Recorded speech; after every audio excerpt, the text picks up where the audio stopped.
Oh, it's Chris Avalon Unfiltered, bitch.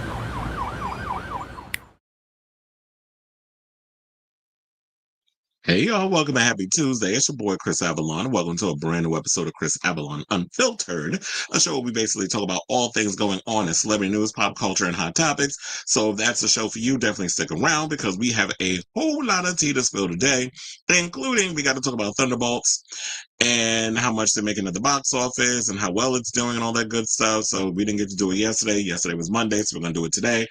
Also, we got to talk about Trump and these damn tariffs. Now, he's putting them on the movie industry and what that means. Is game day? Well, apparently yesterday was because the Diddy trial kicked off. And so now they're looking for jurors and they've got a whole lot of questions that they're vetting with the people that they want to put as the potential jurors and all that good stuff. So we'll talk about that. Plus, fashion designer. We got some fashion news. Apparently, Riccardo Tisci, who is a famed fashion designer, he's been accused of S-ing a New York man in a new lawsuit that came out a couple of days ago. And it's funny how I just stumbled over it today. But so we'll talk about it. Plus, we got to talk about the Met Gala. We got to talk about Rihanna, who surprised everybody with baby number 3. So we got to talk about that. Plus, there is a disgruntled fan who was pulling a Madonna where they actually want a refund from the Cowboy Carter tour because remember they tried to do that with the celebration tour, but that was for her being late. Apparently, they doing this to Beyonce because they ain't like the show she put together. So we're gonna talk about that. Plus, there is trouble. We talked about it a little bit before, but there's trouble in the Beckham house, and it seemed like it's getting real nasty over there. So we got to break that story down. Plus, word on the curb is that Don Lemon and Wendy Williams are plotting for a big TV comeback. So we're gonna talk about that. Speaking of comebacks, or moving on up, we got to talk about T.S. Madison on her new big gig. So we're gonna talk about that. Plus, we got to talk about this movie that I used to. No, it's not used to. I actually still love it. Came out in the '90s. Wild Things. There was this old story about a same-sex situation between two men in the movie. We're going to break that down. Kevin Bacon is breaking it down. Recently, he did an interview with him, talking about him and Matt Dillon and that infamous scene that may or may not have been shot. So we'll talk about that. Plus, Dylan O'Brien's being called a hypocrite by his own damn trans brother, where he's out here talking about he's, pro-LGBT, he's an ally, all this other stuff. But the brother said he ain't heard from Dillon in over a year. So we got to talk about that. Plus, they starting a mess. Now we got police raiding LGBTQ plus bars. One out in Pittsburgh that featured Amanda Lepore as their performer.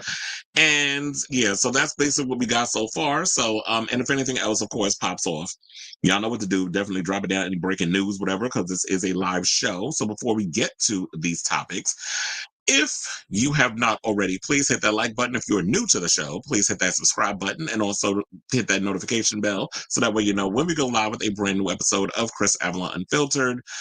After the live stream, I will be putting in timestamps on each topic. So that way, for those who watch the playback, you can just click over to whichever topic you want to watch instead of going through all the live banter that we all do, for those who actually watch the live chat and all the other stuff. And so, yes, once again, I appreciate all of y'all who support the show, who come in and kiki with me and all that good stuff, because it definitely keeps my energy going. It keeps the momentum going, and it makes the show even more livelier. All right, so now without further ado, let me hit my banner and then let's get into our first topic, which is let's talk about Thunderbolts. So I did go see it over on Friday. I don't know, I was like hesitant at first, and then I looked at my account because when bill month comes, I'm just like, okay, I got to start prioritizing all my stuff. So I didn't want to so I'm always try to be the responsible one and pay off all my stuff before I treat myself to some stuff. So now look, I said, okay, be good with the finances. So I was like, and then I heard a lot of people talking about Thunderbolts. So I was like, you know what? Let me just get a ticket real quick. And got me a ticket, went to go see it, loved the film. I have to say, this is the best MCU movie I've seen in a while. I mean, I was hoping that Captain America Brave New World would kick things off into high gear, but then if you saw the movie, that was a misfire. It didn't really work out. Unfortunately, you know what? The sad part about that whole situation was I just felt like MCU did Anthony Mackie dirty. That should have been his kickoff film. Instead, it felt like a sequel to the Hulk. And I'm talking about the one with Edward Norton. That's what it felt like. And so I was totally disappointed with that film. Like, y'all really didn't give Anthony Mackie the opportunity to like shine, because he is a great actor. I do think he has lead actor potential or movie star potential, but I just felt like the MCU did him dirty. So hopefully with Anthony Mackie being a part of the MCU and being, I guess, like the Samuel L. Jackson of the Avengers, that he will be able to shine a whole lot more, and hopefully that the MCU decides to really give him a vehicle where he could truly shine in, because yeah, that movie was a mess. But when it came down to Thunderbolts, I thoroughly enjoyed the movie. I thought Florence Pugh was exquisite. She definitely has leading lady movie star qualities. Of course, you know, I love me some Sebastian Stan, so it's always great to see Bucky Barnes.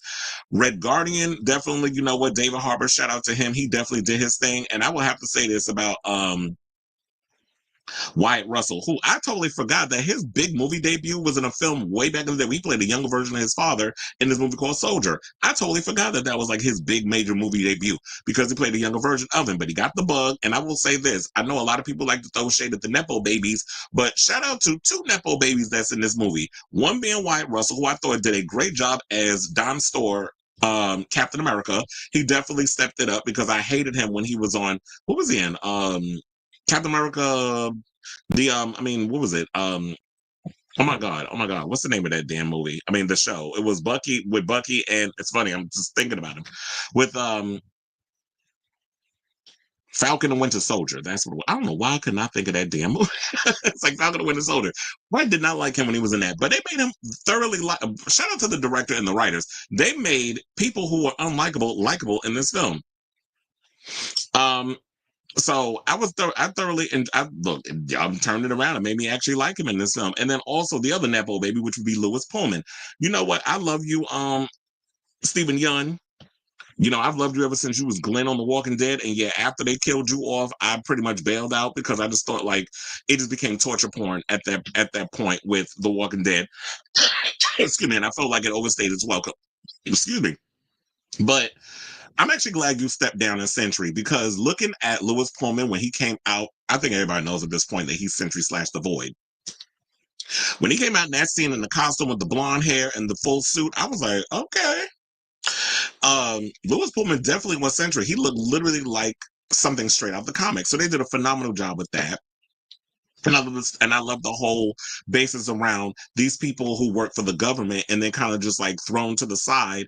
And it's just like, I need that fulfillment. And then there's that sense of mental health and loneliness and depression, which I think is what a lot of us at this point in time with so much going on, like especially millennial, not even, can we say millennials or even Gen Z, even a little bit? I think some of the millennials, maybe the later in life millennials, not the elder ones, the younger ones, and then some of Gen Z. I do feel like that they came up at a time where it was just a lot of trauma stuff. It was like the Iraq War, and then it was school shootings and so much other stuff. So there's been a lot of stuff where it comes down. These kids have come up at a time where it's just so much trauma and so much craziness that's been happening, that I feel like, you know, with this movie exploring mental health without it coming across a little too preachy and stuff, I definitely love the way that they handled this movie.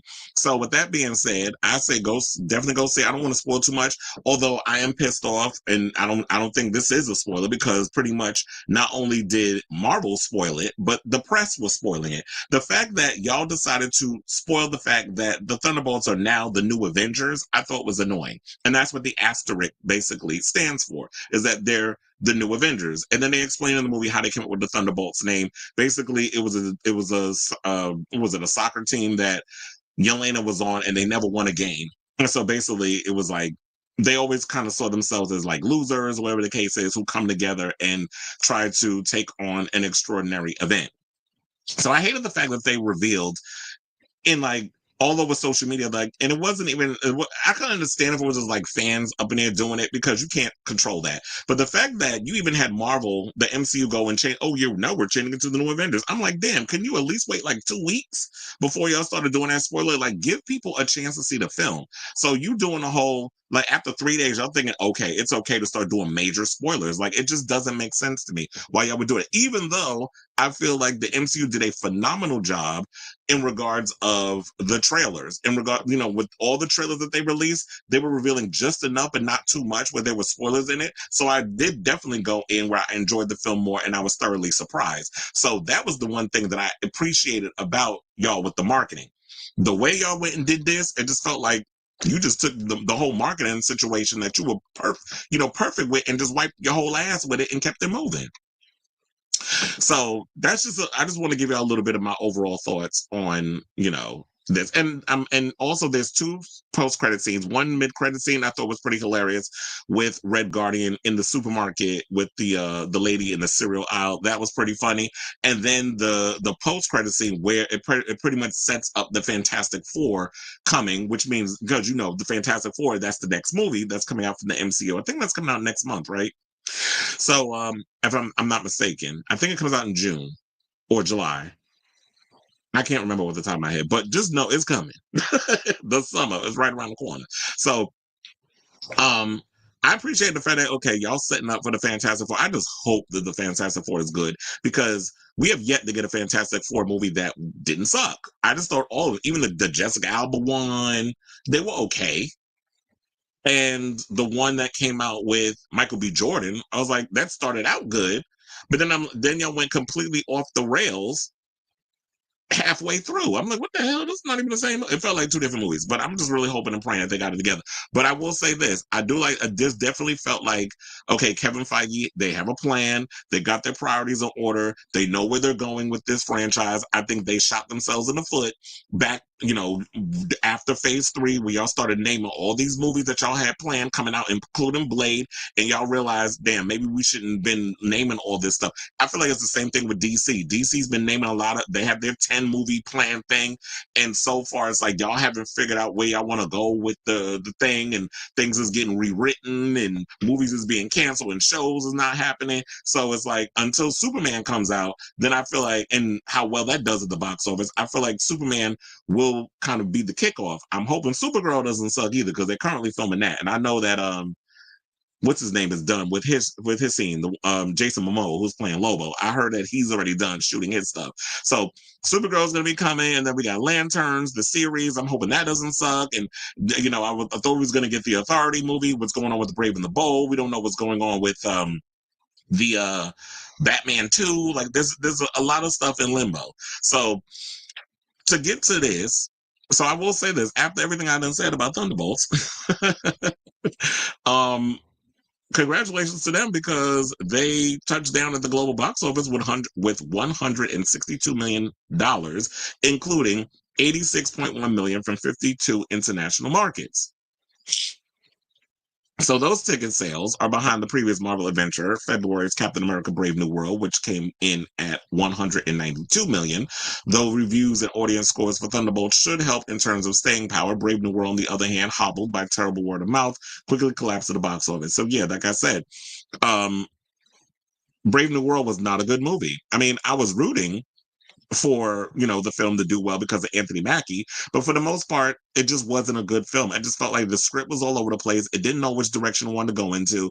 There was some controversy, of course, because of Sabra. So, and you already know the pro-Palestine people, they was already mad about y'all putting that Israeli chick up in there, and the drama around that. I even just saw a video where there was some dude, because Gal Gadot is out shooting a movie in the UK, and there was people out there protesting her, about she got blood on her hands, and she was outside. They were doing an outdoor scene, and they got people out there protesting.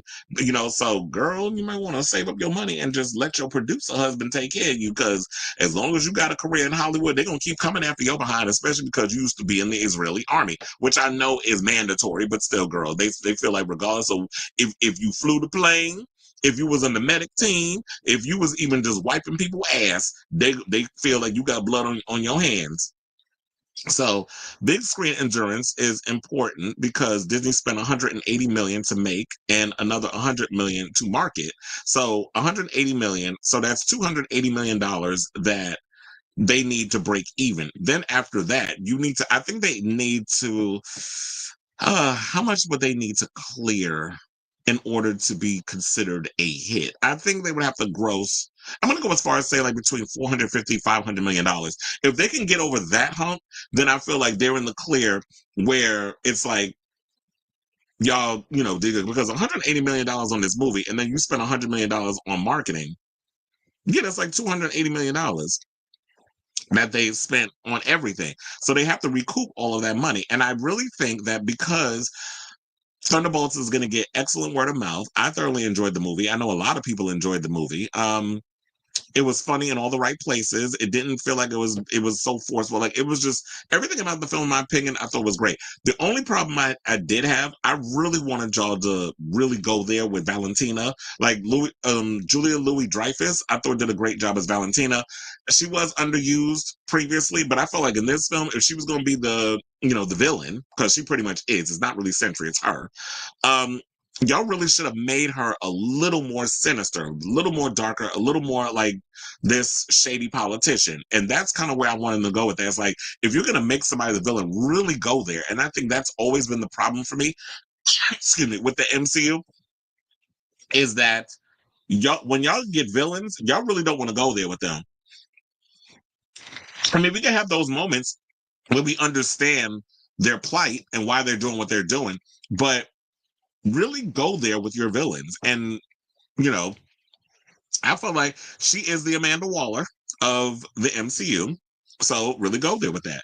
So they also said that Thunderbolts topped the domestic box office with 76 million outside of the US and Canada. Top territories were China with 10.4 million, the UK with 7.7 million, Mexico 7.3 million, and Brazil with 4 million. And it's funny how I'm reading all these numbers and in the back of my head, it's literally like screaming in my ear, Trump with these stupid tariffs, because, he don't even understand how this industry works. And how are you going to, with all these films having to break even, it's not going to just be on the US alone. When we push things out internationally, that definitely helps with the American, economy and those things, especially when we do shoot things here, or when everything is made here and we shoot in other countries.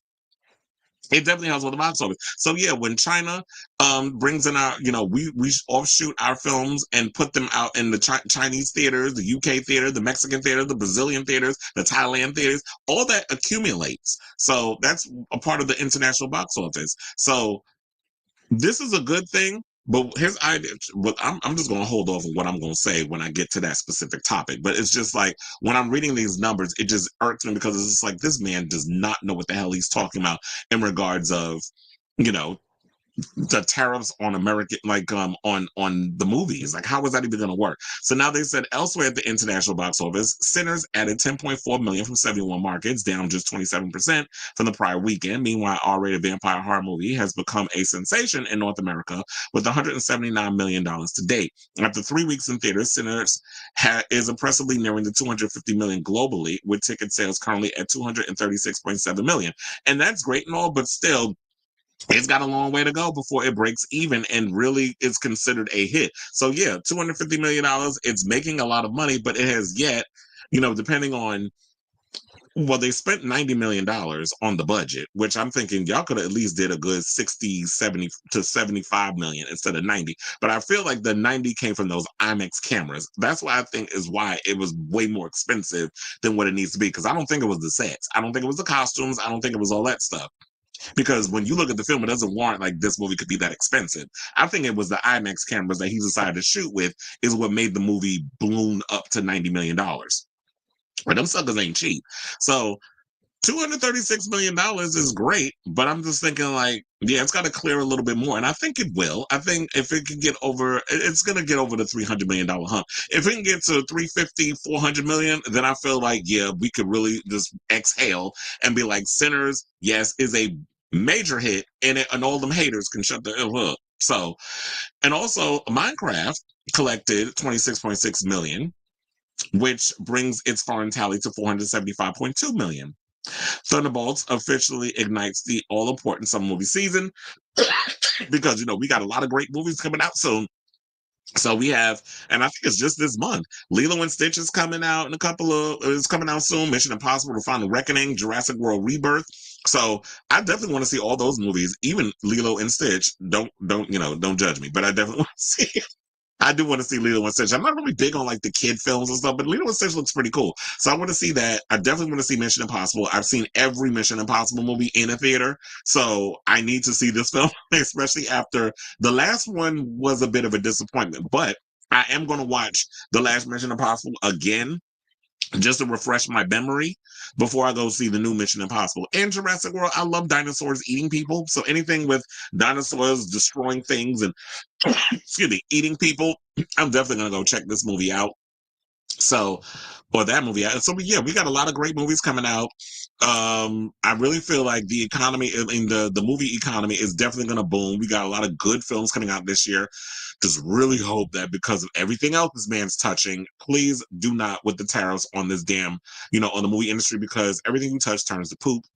And we don't need you getting your little orange fingertips all over the movie industry, because then it's going to go end up in the toilet, especially the independent film industry is going to suffer. So I definitely say go see Thunderbolts if you have not already. And so I want to ask you all, what do you think of this story? Did you check out Thunderbolts? What did you think of Thunderbolts? Are you excited for what we can get, what we're going to expect from, I don't think we're going to get a Thunderbolts 2 anytime soon. I'm wondering if the Thunderbolts, aka New Avengers, if they're going to actually make a cameo appearance in Fantastic Four, or is it that we have to wait until Avengers Doomsday to kind of see them back on the screen again, which they're currently filming in the UK, and it's going to come out next year. Yeah, 2026. And then also, Lewis Pullman said that how they kept the New Avengers thing a secret, they shot it two ways. So that there's a certain scene at the end when, they're going to give Valentina, and then she goes and is like, I want to present to you the Thunderbolts. She said that in front of the extras. So the extras clapped to that, but then they shot it again where she said her actual line and was like, I want to bring to you the New Avengers. So that's how they shot it, and that's how they kept it secret. In case y'all didn't know, I just saw that Lewis Pullman did an interview and he revealed that. So in case y'all were wondering, I just want to inform y'all. So yes, let me know what your thoughts are on Thunderbolts and the other movies that's currently slaying at the box office in the comments down below.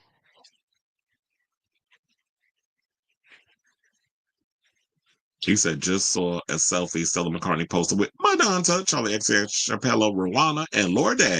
Okay. The Jessica Alba, Chris Evans Fantastic Four was better than the last. Well, yeah. I mean, first of all, it was all that eye candy. So, Ian Griffith, I know who his name is always spelled Ian Griffith, but it's pronounced Ian Griffith. And then, yeah, him, and who the last thing I saw him in was the last Bad Boys movie with Will Smith. So yeah, there was that one with the Jessica Alba. Yeah, I mean, it was good enough, all that good eye candy and stuff up in there, but yeah, it was slightly better. And no shade, I feel like the Silver Surfer for Rise of the Silver Surfer looks way better than the Julia Garner Silver Surfer. I don't like how her Silver Surfer looks. It looks weird. So hopefully by the time the movie comes out, that they've kind of cleaned that up. Like, give it the Sonic the Hedgehog makeover. Because remember when we saw Sonic and everybody was like, no, you need to fix that. And then they went in and they fixed it. You said, I want to hate the villains. They want you to hate the villain. I mean, that's what you're supposed to.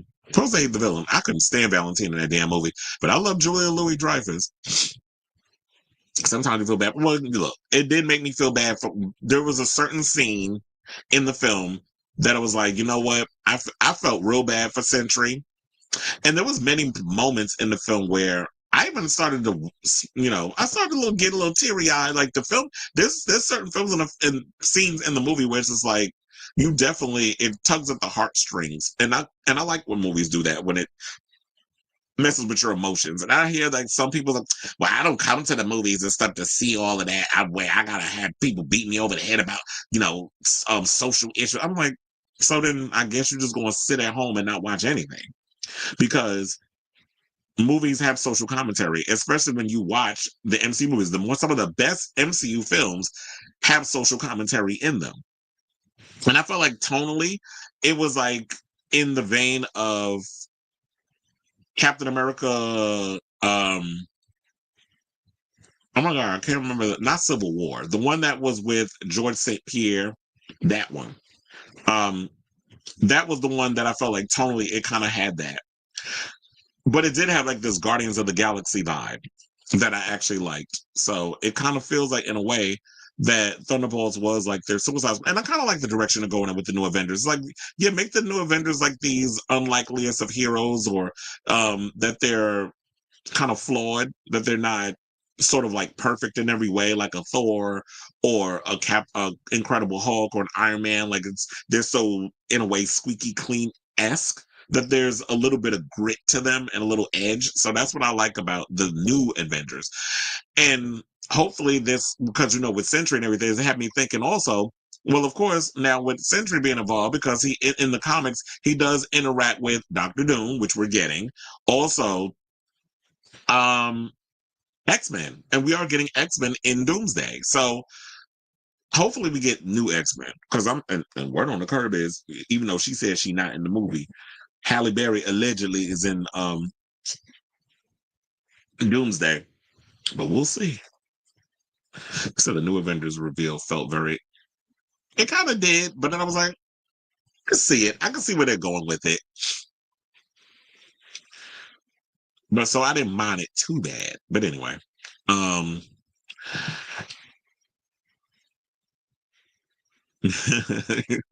okay. Yeah, people don't, sometimes when people don't understand metaphors. All right, y'all. So let's move on to this foolishness. So now, at this point, when it comes down to Trump, anything, he just throws whatever at the wall and sees what sticks. Everything he has touched so far has turned to absolute poop. His approval ratings is in the toilet, basically. And so it should come as no shock. It's like, there's another situation where he's trying to throw at the wall. So, with his tariffs thing, which we already see, like, the tariffs thing is actually destroying our economy in real time. I mean, the price of eggs apparently is still going up. Food prices going up. Everything is going up. At one point, we were even going to have, Jeff Bezos was going to put the tariff prices next to the regular prices over on Amazon. And then, they pulled their little bully stuff over there at the Trump administration, and Jeff Bezos took it down. But one thing I learned is because I was like, why are you all of a sudden being a rhymes with mussy in regards of this whole situation? Because apparently what I have found out is that Amazon is under investigation, kind of like what Elon Musk and his many businesses were under investigation. So now it makes sense as to why Jeff Bezos is backpedaling. But it seems like it seems to be the ongoing theme when it comes to a lot of these billionaire oligarchs. And when they can't do business the right way, everything has got to be some type of criminal underlining to the businesses that they do. So now it seems like, because he's clearly bored and doesn't know how to be presidential. I mean, he could barely be presidential in his first term, but now that you got yourself around a bunch of damn sycophants and morons, now it's like they're trying to do this whole tariff thing on Hollywood, which there's some people saying like they don't even know how that's going to work. So according to the report, and this is to Variety, by the way, from Variety, they said it was unclear how the levies, which were announced over the weekend on social media, would be enforced, and which productions are most vulnerable to the tariffs. Yet there are widespread concerns that if they are enacted, Trump's latest moves have the potential to upend and potentially decimate a global film business that relies on a network of international incentives and foreign locations to make movies. Now, everything from low-budget indies to studio blockbusters are currently being made in countries like the UK, France, Germany, and Hungary. Even his buddy, Mel Gibson, who he actually has as one of his special ambassadors. He has a Hollywood, I don't know if y'all know this, he has a Hollywood special ambassador thing that he's got going on. So it's Mel Gibson, Sylvester Stallone, and Jon Voight. They're on the thing. So now I'm wondering, is Mel Gibson going to be affected by this? Because here's another thing y'all should laugh at. Apparently they're making a sequel to The Passion of the Christ. Now, last I checked, if you believe the Grimm's fairy tales, aka the Bible, Christ ain't come back from the dead. So how we writing this? But you already know them little lunatic radical evangelicals are going to eat this mess up. The movie's going to flop at the box office. Like, you have to really think about, at the time of when The Passion of the Christ came out, how well it did. But then again, we got so many brainwashed people in this country, it'll probably be a blockbuster hit. Because a lot of those Christian movies turn out to be, I mean, if you can keep the budget a certain way.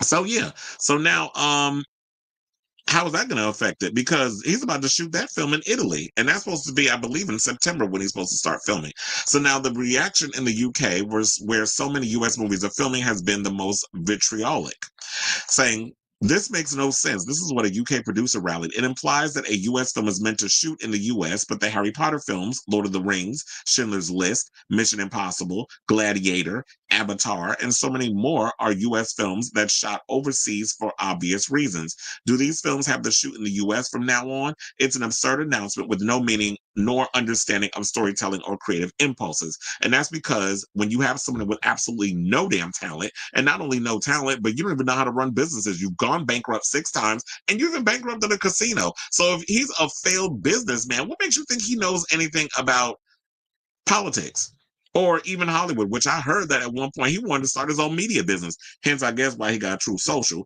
He didn't really want to get into politics. Politics, everybody knows, is the biggest grift that you could possibly get into, especially in the United States. So he knew, let me jump in on that and have the right people around me that we could just slither through each loophole. Because when it came to our founding fathers, they expected that a lot of the politicians who were going to do things were based on good faith. But you already know this man plays dirty. So if you actually thought that he was going to do things based off of good faith, but I guess at this point, the founding fathers never realized that this day would ever come. But y'all should have dotted your I's and crossed all your T's just in case. But then again, like I said, they're not psychic. You're not Nostradamus. They wouldn't know. So what people need to understand is this, because shout out to the Hollywood Reporter, because I didn't even know this either. They said that how the whole international shooting overseas, because back in the 50s, they actually, and prior to that, everything was shot on studio lots in California, or just we'll just say in the United States in general. So when that happened, one of the films named Roman Holiday, which starred Audrey Hepburn and Gregory Peck, the director, William Wyler, wanted to shoot the film in Italy. He didn't want to shoot it on a backlot, the way that all Hollywood films were shot in those days. So what happened was he was going, he was just, Paramount Pictures didn't want to do it. The Italian Ministry of Tourism didn't want to do it. Everybody was resisting against him, but he insisted, and eventually he got his way. So, excuse me, when you see that movie, you see Audrey Hepburn and Gregory Peck tearing through the streets of Rome on a Vespa, among many, Princess Anne iconic scenes. Now you know why. And then since then, because I guess the movie was a success, and they saw how that film was, then you started to see more films starting to shoot overseas. And then it got to a point where the reason why a lot of movies shoot overseas, because it's too expensive to shoot things here. I just heard that Gavin Newsom is talking about, he's doing a $7.3 billion, a 7.3 or 7.5, one of those numbers, incentive to bring films and stuff back to California. But I'm like, if that's going to happen, what are going to be the tax incentives? Because it's too expensive to shoot in LA. Hence why, if they do shoot in the United States, they go to either New York, where they do get like a tax break on, for certain films or whatever, and Georgia, while a lot of stuff, they just shot Thunderbolts in Georgia. So, or a lot of MCU movies get shot in Georgia. Right now, they're shooting Doomsday in the UK, but for the most part, you're offered these incentives where the tax breaks are greater. And of course, Canada is another one. When you look at a lot of the shows, a lot of the movies, The Last of Us is shot in Canada. Supernatural was shot in Canada. Like, there's so many shows and movies that are shot in Canada. And that's why, because, the tax incentive. So if this is his way of like, I'm just trying to get revenge, or because you're mad at all these other countries, then you're not doing it because you care about Hollywood. You're doing it because you feel like you're punishing these other countries. But what you need to realize is Hollywood movies, when they're, those, I feel like out of everything, that's the one thing that is actually made in America. They write the scripts in the United States. They hire the actors in the United States. They hire the writers in the United States. The people that work on the sets are from the United States, unless they go overseas and they start shooting and they use other people. But for the most part, everything is built in the U.S. before they make the decision to go to another country. So it's not computing. I guess he thinks that Hollywood movies are no different than, making a pair of Nikes, which is made in China, or that iPhone, which is made in China. So I just, it just irritates me sometimes when you have people who just react on impulse and don't know what the hell they're doing. not only with this, but just with their job in general. So another British producer said this. They said even unemployed Americans are saying this is nuts. These are people who have genuinely had their careers shattered because of production moving to Europe. Now, Echo's another London-based producer. They say if this goes the distance, it will decimate the industry, but you can't just stop production. When does it come into effect? What about movies in pre-production? What are shooting or in post? Would you just double their costs? None of this has been thought through. Well, that's pretty much anything that he comes out with. None of it's been thought through. And if y'all been paying attention, that's pretty much what it is. He doesn't know what the hell he's doing. He's like, oh, tariffs. He's obsessed with these fucking tariffs. So I think the calm response is, let's see what this means. Let's see the fine print. Now, production in the U.S. is down 40% after Hollywood resolved strikes with the actors and screenwriters unions, and some major films, including the next Avengers movie, have decamped to the UK and other European cities. Incentives are partly responsible for the move, although many states such as Georgia and New York offer generous film funding packages that rival those of other countries. Hollywood lobbying arms, such as the Motion Picture Association, have argued that the U.S. needs a federal film incentive as a carrot to lure productions back. Trump appears to have opted for using tariffs as a stick. Now, sources say that Voight and his manager, Stephen Paul, have been taking meetings with various guilds, hoping to get more information about the state of production in order to advise the president on revigorating filming in the U.S. Now, on Sunday, his message was getting passed around Hollywood as execs join emergency meetings to try to make sense of a proposal that is still dimly understood.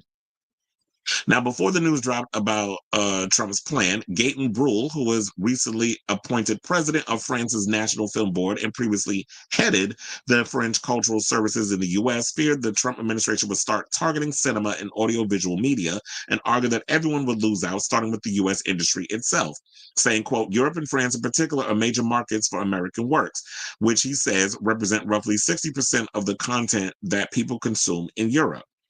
Another important figure in France who runs a top festival said technically films are services on which you can't impose tariffs. It could end up in court and take months, while a producer who delivers French blockbusters, for which the U.S. is a key market, said we don't sell goods, we sell a service, so I don't see how it could be taxable. It's difficult to know what we're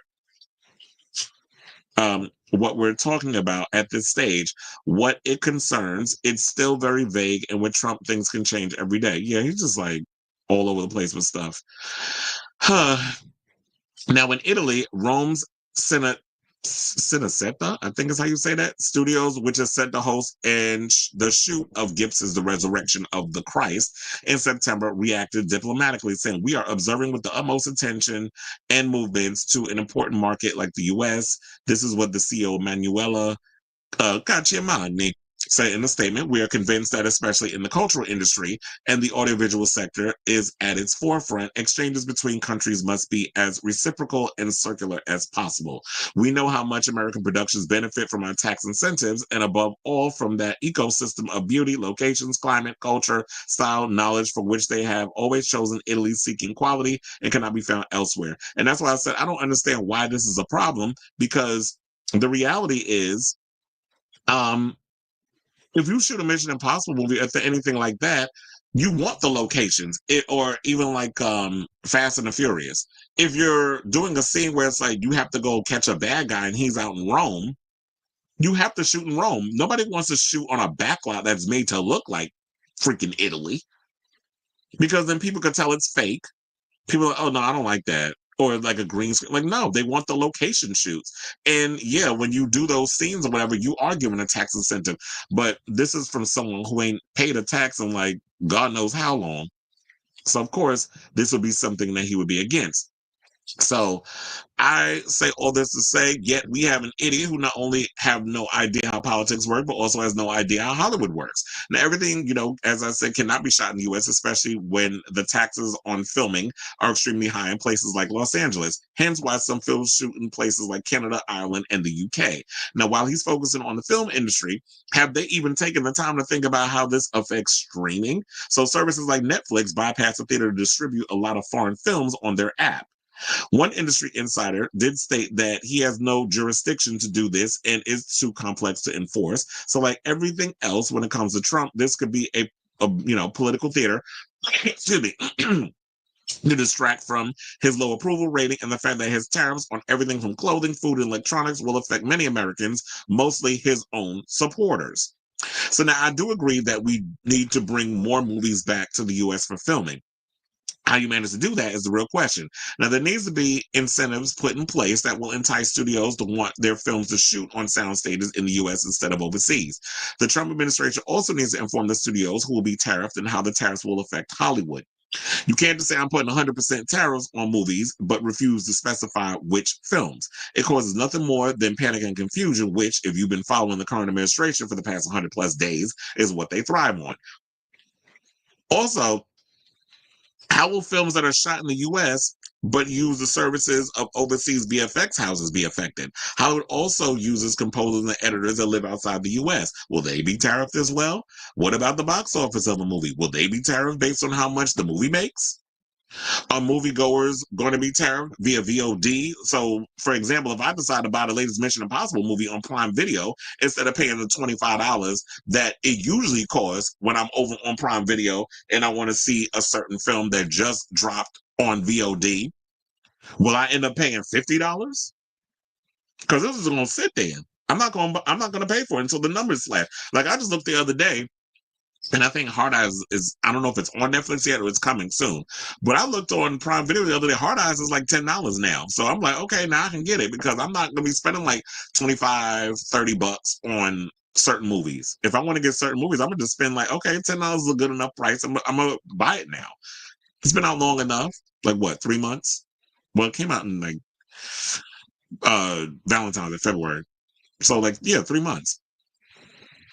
So, and let's not forget about other countries already retaliating against us due to how Trump is treating Canada, Mexico, and China. Now, what if they decide to put tariffs on Hollywood wanting to shoot internationally? So instead of jumping on social media with yet another dumb idea, how about you actually come up with a plan before you cause pandemonium? So yeah, those are my overall thoughts. Jesus, I'm sick of this horrible cough I got. So yeah, those are my overall thoughts on this. I know this is going to be a lengthy one, but yeah, this is not something that could just be wrapped up in like 2 minutes. This is a complex issue that's got a lot of people in Hollywood not only talking, but panicking. And so, and trying to figure out, okay, what the hell does this mean? What are you talking about? Yet again, there's another damn, wrecking ball thrown against something, and we don't know what this means. While he's probably off doing something stupid per usual, but everybody's running around here spooked, nervous, and confused. So I say all this to say, what do you guys think of this story in regards to the latest with the president targeting Hollywood now with some stupid tariffs? Like, if the tariffs ain't working on everything else, what makes you think it's going to be any better to Hollywood? And yes, and when it comes to Hollywood, you thinking putting 100% on tariffs is going to bring movies back to the U.S.? Like, that's not how things work. But yet again, he doesn't even know how to run his businesses. He doesn't even know how to run the country. What makes you think he understands how to run Hollywood? So none of this is surprising to me. So I would definitely want to hear from y'all. So let me know what your thoughts are on this story in the comments down below.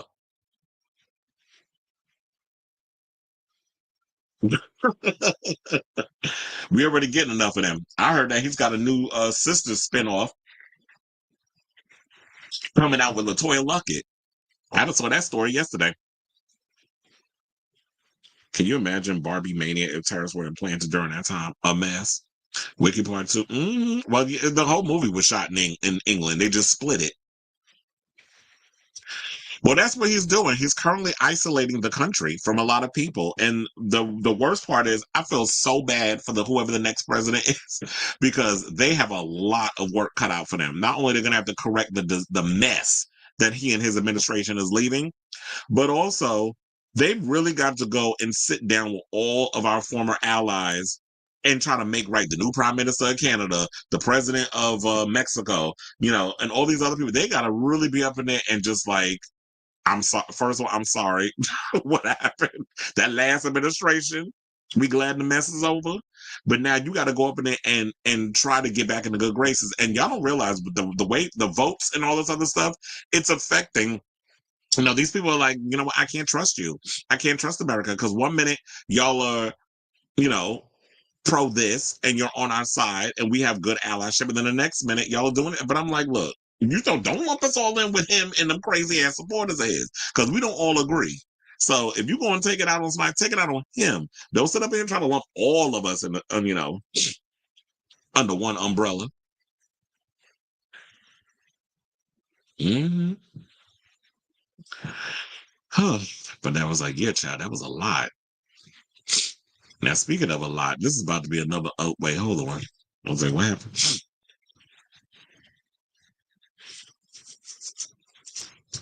Yeah, I feel like a lot of it, what do you call it? Unemployment's about to go up, but when y'all sitting there gutting and slashing every damn thing, there ain't gonna be nothing left. The social safety net is gonna be gone. People are gonna be out here literally, trying to figure out how to survive. But from what I heard is that, they thought he was going to be great on the border, but they thought he was joking when it was talking about that he was going to do the fascism stuff. I don't know where y'all thought he was joking at. I knew he was serious. But that's the problem with y'all. Y'all think he a damn comedian. He's not a comedian. Is I better hope those countries don't find better business. And they will. They already started doing that. Like when it came down to other situations with him and the tariffs, you had other countries that aren't even like cool with China decided to broker deals to get back at him. So he's thinking like, oh yeah, China's begging to speak to us. China definitely is. No, they not. The president, what's his name, Xi Jinping or whatever, Xi Jinping, will say he a lie. He ain't spoke to him in a minute. So everything that come out that man mouth was a damn lie. They laughing at him. Even the president of Mexico. A lot of people in them countries think we're idiots. So we ain't gonna vote for him. At least Canada was smart to vote for Kanye and not divide the vote. But they have a multitude of different parties. They're not like us with just this whole two-party thing. They got a multitude of different parties, which I feel like we need here. All right, yeah, let's get into this mess. Let's talk about the diddler. So it is game day. Well, apparently yesterday was game day because Diddy's trial has officially, it hasn't begun yet. They're currently putting together the team of jurors, and they've been asking a lot of the people who they've been vetting. I heard it's like almost 200 around that, about 100. Well, they said almost 200 people came in. And there was like a potential that they're trying to vet. And shout out to Lauren LaRosa over at the Breakfast Club, because she said she was there yesterday. She didn't get to go in the room with the press and stuff because she got there too late, or in the courtroom. So she had to go in the overflow room and was listening in on what was going on. And she said it was a long, tedious day. So she was there from like 9:30 to like 6:30, where they were just going through a lot of people. Diddy was in the room and then she said he lost a lot of weight. He looks gaunt. He's got a lot of, the hair's still dark, but he got a lot of grays up in there, which kind of makes me wonder, is that due to stress, or was his hair always gray? He was just dyeing it. But I guess when you've been in jail for like as long as he's been in jail, yeah, you're going to be stressed. You're going to lose weight and you're going to gray up a bit. But yeah, they've been vetting people like crazy. So apparently, they said 150, so I was close enough. 150 potential jurors were asked to fill out a questionnaire that gouged their knowledge of Combs, their views on law enforcement, whether they have experienced ASA, and more. They were also given a list of 190 celebrities and public figures and asked to indicate which names they recognized. Among the names on that list were Michael B. Jordan, which Lauren said that the lady thought Michael B. Jordan was Michael Jordan, the basketball player. But I'm like, yeah, it makes sense that you would kind of think that. So they let her rock a little bit, because it's like, ain't nobody trying to say all black people look alike, but when you got a name that's similar to somebody who's an icon in sports, yeah, somebody's going to make that mistake. So Michael B. Jordan, Kanye West, Mike Myers, and Kid Cudi. It's unclear how many of the names on the list relate to Combs' trial, if at all. Combs is known to have hosted big Hollywood parties and was well connected among celebrities. Another name they said they brought up, and one of the ladies said, I think one of the women knew who she was, and it was Lori Ann Gibson. I'm like, y'all put Lori Ann's name on there. Not a lot of people gonna know who Lori Ann Gibson is, but we know who she is, because if you ever watch Making a Band, she was a world-renowned choreographer. She's also been on So You Think You Could Dance. She was also the one that was a part of Lady Gaga's team when Lady Gaga was coming up. And Lori Ann Gibson's choreography basically kind of, she was doing all of that during her breakout period. Now she moved on to Paris Goebel, which, in my opinion, Paris Goebel definitely has kind of given Lady Gaga her one big standout moment, because all the other choreography looked derivative of what other people was doing. But Paris Goebel's choreography, I just have to say, definitely works for her. So Now, they said that prosecutors believe that Kid Cudi, for one, is the victim of a car bombing committed by Combs in 2011. Now, during that time, the Pursuit of Happiness rapper was romantically involved with Combs' longtime ex-girlfriend, Cassie Ventura, the star witness of the federal trial. They also mentioned that, I saw somewhere that they said that I don't know if Michael B. Jordan was dating Cassie or they were hanging out or whatever the case was, but according to reports, they were trying to, or some people, a word on the street, I'll say, is that Diddy allegedly threatened Michael B. Jordan when it came to Cassie. So I feel like a lot of these names are being brought up not only because of the whole Diddy party situation, but these people have interacted in some sort of way. And it'll be interesting to see how they incorporate that betation, of Diddy on the video from CNN. And this is why I found weird. Like, you ask some people all these questions, but I'm like, he's a high profile celebrity. CNN and so many other of the news conglomerates were beating everyone over the head with these with that video. So who hasn't seen it? Even the most oldest of people probably seen that video. Lauren also brought up something else. She said that there was a guy that was on the jury that was questioned that apparently his wife, I don't know if they still married or if it was an ex-wife, because I totally forgot. It was a lot of information I was trying to retain before I came on the show. His wife apparently was on part of the legal team when Diddy was on trial for that. Remember that stampede that happened back I think it was in the 90s, where it got a little overcrowded at the celebrity basketball game and a lot of people died. So yeah, one of the ladies that was that was a part of the legal team was married to one of the guys that was supposed to be a potential juror, and they took him off because I guess they felt like it was going to be some sort of bias. But my thing is, my opinion of him is not going. I mean, my wife's opinion, who basically she said that she hates him, is not going to affect me being neutral in this case. But I guess Diddy's team didn't want to take that risk, so they got rid of him. And I'm sitting there like, they really trying to. To me, this is gonna be a difficult situation where they gotta try to figure out how they're gonna pick like the perfect jury of people who could be just complete and utterly neutral in this case. So I'm looking forward to hearing like what's gonna be doing with all of this and the people that's on there. Like, I'm definitely looking forward. Like, when this case is all done and stuff, I hope that they get a lot of these jurors that speak out about the case. I would have loved to have been on this case, but you already know the way I've been covering this story as of late, they would have not have picked my behind. So now, a source familiar with the case indicates to Variety that Jordan will not be a witness. The Sinners actor went on to date. Oh, so that's what it was. See, if I would have read the rest of the article, I would have known. So apparently, um, Michael B. Jordan did date Cassie. So that's why they were saying, like, back in the day, that was the word on the street. And this was back in 2015. He went on a date with Cassie, and Combs was upset about it because apparently he acted like he owned her. Other names listed include Destiny's Child singer Michelle Williams, actor Lauren London, singer Dawn Richard, singer-producer Dallas Austin, and many of Combs' family members. A surprising number of potential jurors indicated that they are not familiar with any of the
My damn internet, I told you, my internet's been acting a fool a lot lately. Like, I couldn't even do a show yesterday because it went out because we had such a horrible storm in New York. I don't even know where the hell I left off. So anyway, to wrap all this up, I'm going to say this because I don't even know where I left off before the computer froze or my screen froze and those other stuff. But we'll see how all this turns out. I'm definitely going to keep my eyes and ears to the screen or to the streets in regards of what's going on. I'm definitely going to keep this updated because look, we're getting close to the actual trial. There's been a lot of stuff that's been going on in this whole situation. And I'm actually looking forward to, how this whole case is going to work out. So, but his team is definitely doing everything they can. They dotting all their I's and they crossing all their T's to make sure that he gets a fair trial. And I think you should get a fair trial. However, I do not think that you're innocent in any of the things that you've done, including controlling your ex Cassie, because she's expected to testify. So I definitely want to hear from you all. Because I was like, where the hell did damn, they even took my banner out. What do you guys think of this story in regards of the latest on the Diddy trial? The trial hasn't officially begun yet. They're actually looking for potential jurors and that sort of thing. And so, yeah, it'll only be like, maybe a week or two. I think next week or something or another. Who knows? When we'll actually, the trial will actually kick off. So let me know what you guys think of this story in the comments down below. Yeah, that's the thing that's been irritating me lately is that my internet, and it's funny, it's the expensive one. I got Verizon, and it's been doing this a lot.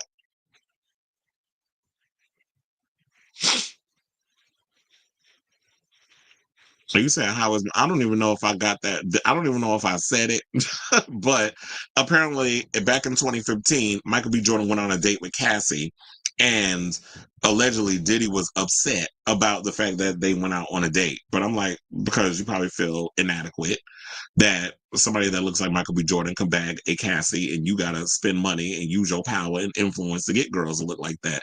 So, he was in his insecure bag. I think they're trying to find out who actually was at the freak offs to try to bring in more witnesses. Could be that, or the fact that there were people that have relationships with her, like Kid Cudi, and then you have Michael B. Jordan. His hair is gray because he's been locked up and hasn't been able to die.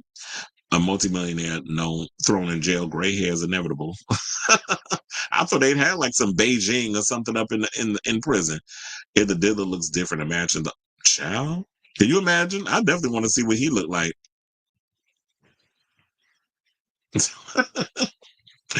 You said they know we talking about then they messing with my damn they messing with my internet. Yeah, you had talked about Michael B. Jordan, Cassie dating, and Diddy getting jealous about it. Oh, so I was like, yeah, this situation getting messed up. And I was looking forward to cutting up that clip too. Well, I guess I'm not because the damn internet was interneting. Hoocha. All right. Okay, so now let's get into some fashion news. Speaking of Diddy and assaults, now we're going to move on to another assault.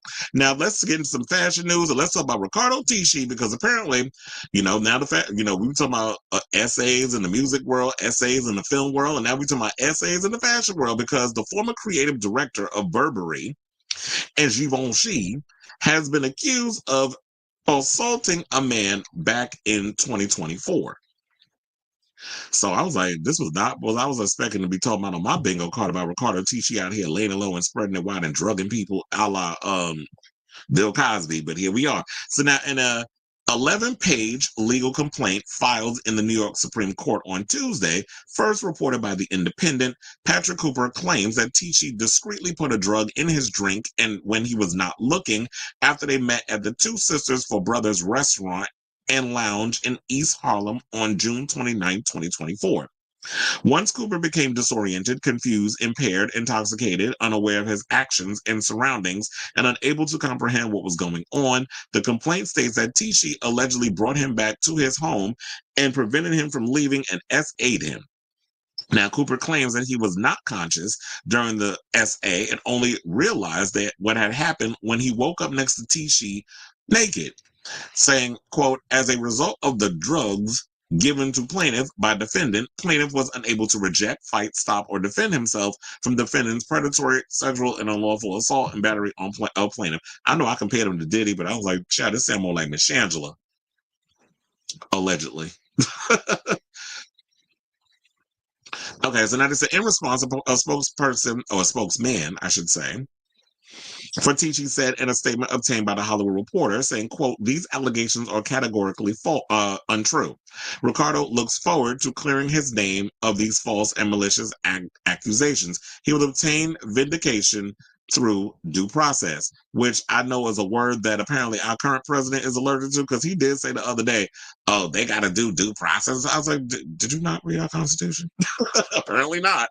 But so yes, we do. I know it's hard for a lot of y'all to believe, but we do due process in this country. Now, Tisci has dressed numerous A-listers throughout his fashion career, including, well, Kim Kardashian, and that he was introduced to her through Kanye, hence why you see Kanye and Riri in this picture, Beyoncé, Adele, Rihanna, Meryl Streep, Madonna, and Cate Blanchett.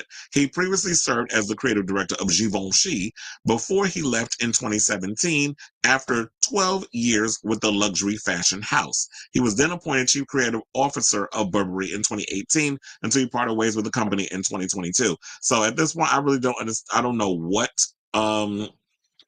Riccardo is up to, but I was like, let me see if there's any updates on first of all, they got these these Riccardo TC Nike Shocks. These shoes look crazy. I was like, oh, maybe I need to get me some. But I was trying to see, they got removable ankle cuffs to his Nike Shocks. But I was trying to read if there was anything going on that would state that, okay, so how, like, what is his latest business endeavor? Because I didn't realize he's 50 years old. I'm like, why did I think he was younger? I tell you, the people that was born in the 70s, a lot of y'all look younger than y'all actual age. So shout out to y'all. But I was sitting there trying to see if there was anything where it's like, okay, is he a part of a luxury fashion house now? Like the last thing we heard was from the article where they said that he parted ways with Burberry in 2022. So I don't know what he's been up to lately in regards to like fashion and things of that nature. But I will definitely be keeping abreast of the stories that develops, because I don't only want to talk about when the straights be up in here allegedly and people are using their power to have control over someone with drugs and things of that nature. We're gonna talk about the homosexuals too. So I'll definitely keep my eyes and ears abreast of this story as it develops. But I ask all of you, for those of you, my fashionistas, what do y'all think of this story? Are y'all shocked that we have somebody out here in the fashion world allegedly drugging and assaulting people?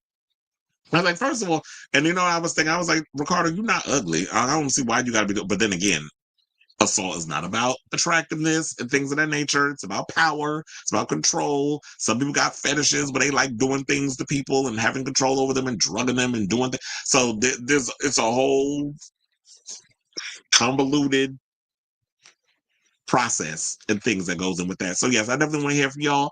So let me know what your thoughts are in this story in the comments down below.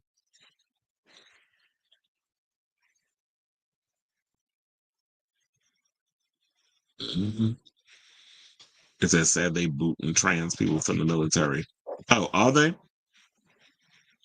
Yes, we do, Chris. In the 70s, but I'll never tell. Were you saying you aging? I said y'all don't age. Well, some of y'all don't. But it's like, I told you I'm a child of the 80s. I said I think it's these damn internet companies keep using this old ass equipment instead of spending the money to buy new. Well, that goes with everything. That is old equipment, and where there are so many other countries that are 10 steps ahead of us. Okay, let me see this thing. Trans military, because then I could see. Jesus Christ. Okay, well, thank you for letting me know this story. I think I'm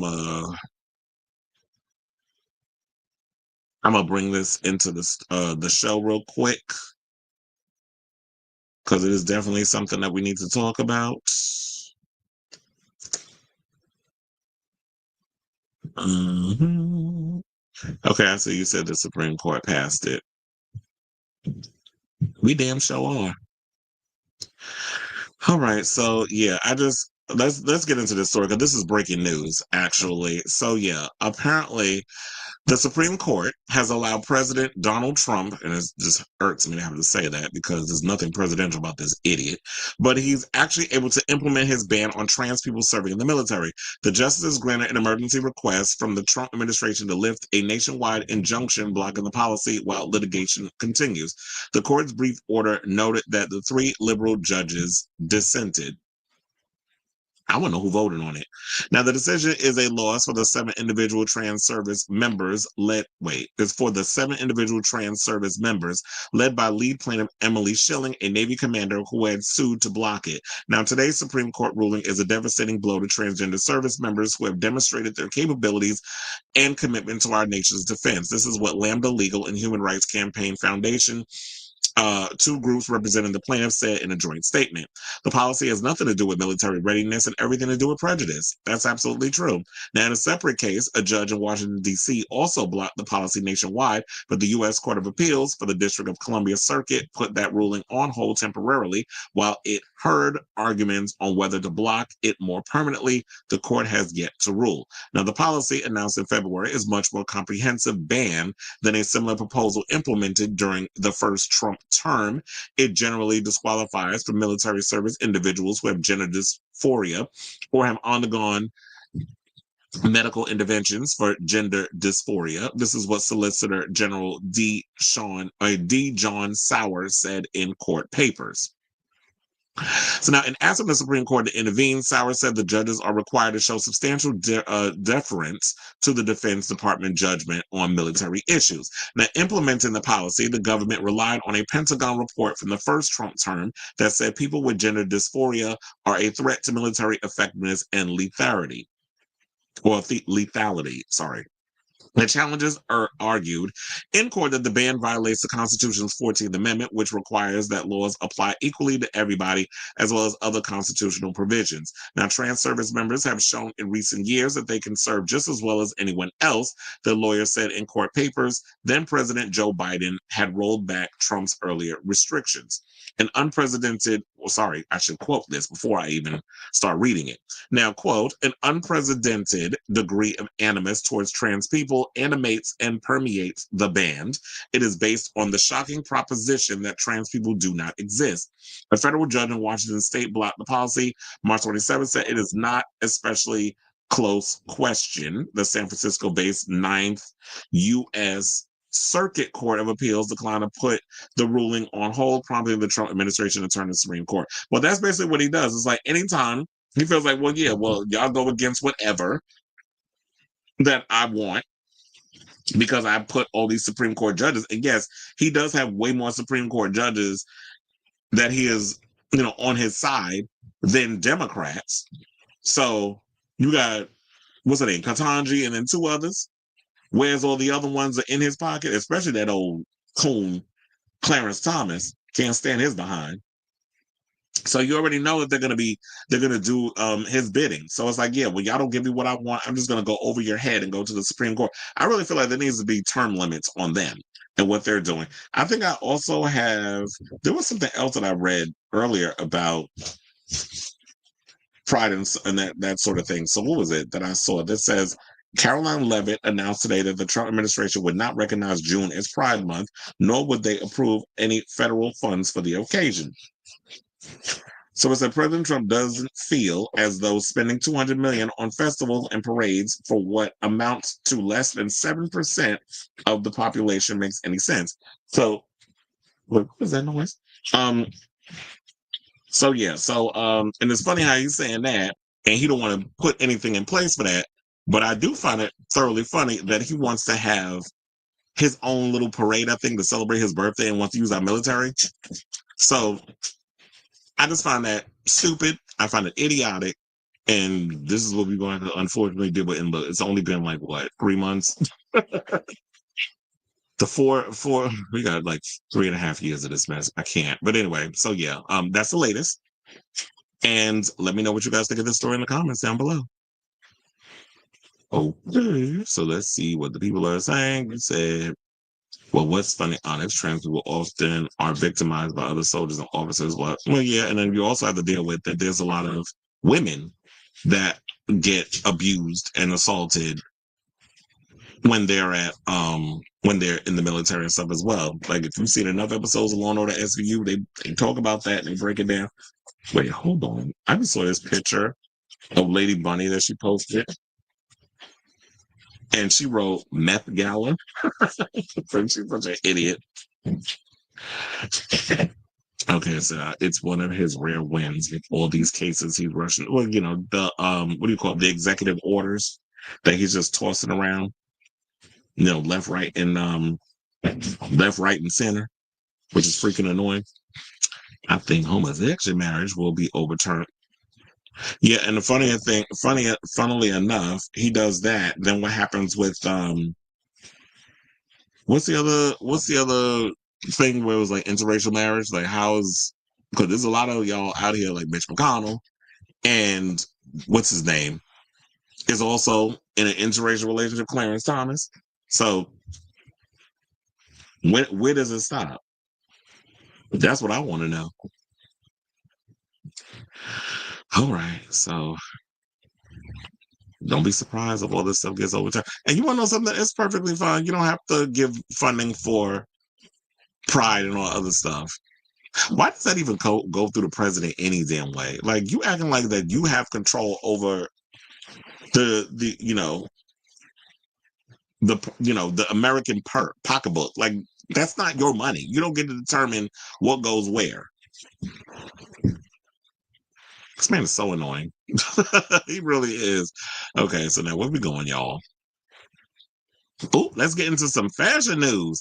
And let's talk about Miss Riri, who came out pregnant. And, well, she announced that she was pregnant. I don't think anybody saw that coming, that she was going to debut her baby bump at the Met Gala. But when I heard that she was pregnant with baby number 3, I wasn't surprised. And I think it was because when A$AP Rocky, who actually looked great at the Met Gala, by the way, he showed up separately, which I thought was cool. And is he a part of that whole team or whatever with Coleman Domingo and Anna Wintour and all of them? I think he is a part of that. I'm not if I'm not mistaken. But anyway, so I'm not surprised that she got baby number 3 on the way, because after he won that case against one of the other ASAPs, I was like, oh no, she definitely gonna throw them legs up to Jesus. Like, okay, put another baby up in me. And ASAP definitely looked like he got that good stroke game. So I'm not surprised that he got her pregnant again, because I think it was kind of like in the cards when they were saying it. And I know that ASAP's attorney is now working on Wendy Williams's guardianship situation. So yeah, this was the picture when she was walking down the street. I don't know if she was on her way to the hotel or she actually walked to where she needed to walk to get herself ready. But she let y'all know, like, yeah, I got another baby coming. The belly is bellying. And, yeah, so there was that. So that's how everybody knew that she was pregnant. And she looked good. I even got her picture of her, what she was wearing at the Met Gala. And we'll get to that in a second. And here's the thing. There was a couple of looks and stuff that I saw. I just didn't care enough to put together a best and worst dress thing. So if y'all have y'all favorite looks or whatever that y'all saw at the Met Gala yesterday, definitely drop it down in the comments. I didn't care enough to put a list together, but I've seen like there's enough people all over YouTube and other spaces that are putting together their best and worst dress. I was busy putting a show together. I ain't got time to be sitting here putting up lists. But so the singer, who's 37, and her partner A$AP Rocky are having their 3rd baby, and she revealed it yesterday, as I said, during Cinco de Mayonnaise. Now, her photographer, Miles Diggs, revealed the news on IG ahead of the red carpet, posting a photo of the pregnant singer in the rain with her baby bump on full display. Now, in an interview with Page 6 in December 2023, Rihanna said that her relationship with Rocky, who's 36, and she's a year older than him, has gotten deeper since the couple welcomed their 2 kids together, sons Riot Rose, who's 21 months, and Riza Athelston, who turns 3 this month. She said, I love him differently as a dad. This is major. It's a turn on. It's just like, wow, what a leader, what a great patient, loving, and my kids are obsessed with him. So now, November 2023, the dad too was asked by Complex if he would ever consider collaborating with Riri on a project at Puma, where they both work as creative directors on the respective lines, but he didn't quite have business on his mind. So yeah, they both have their fashion endeavors. A$AP Rocky does music. But he ain't out here putting out music like Travis Scott. But ASAP is doing his thing. And everybody's still waiting for Rihanna's new album. Guess I'm gonna have to wait a little longer. I don't even think she's dropping a new record.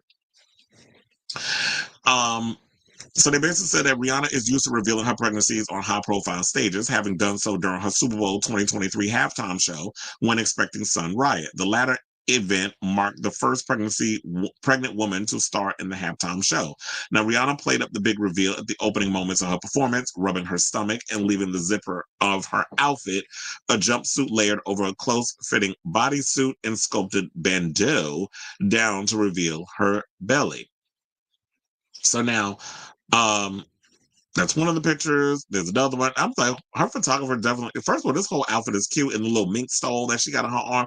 I was literally saying, like, I hope this is not the outfit she's going to wear on the runway, because I was like, that's not going to work for me. This actually feels like an editorial shoot, like something that you would see her posing in like Vogue or something. That's what this was giving. So shout out to her photographer, because they definitely knew how to put this together when she was there, and then I guess security or whatever is holding her purse, her bag. And then you see like she's surrounded by a whole bunch of suits or whatever. So I think she got there, went inside with the regular outfit on, got herself together, came back out. And then this was the overall outfit that she premiered on the blue carpet with, which is cute.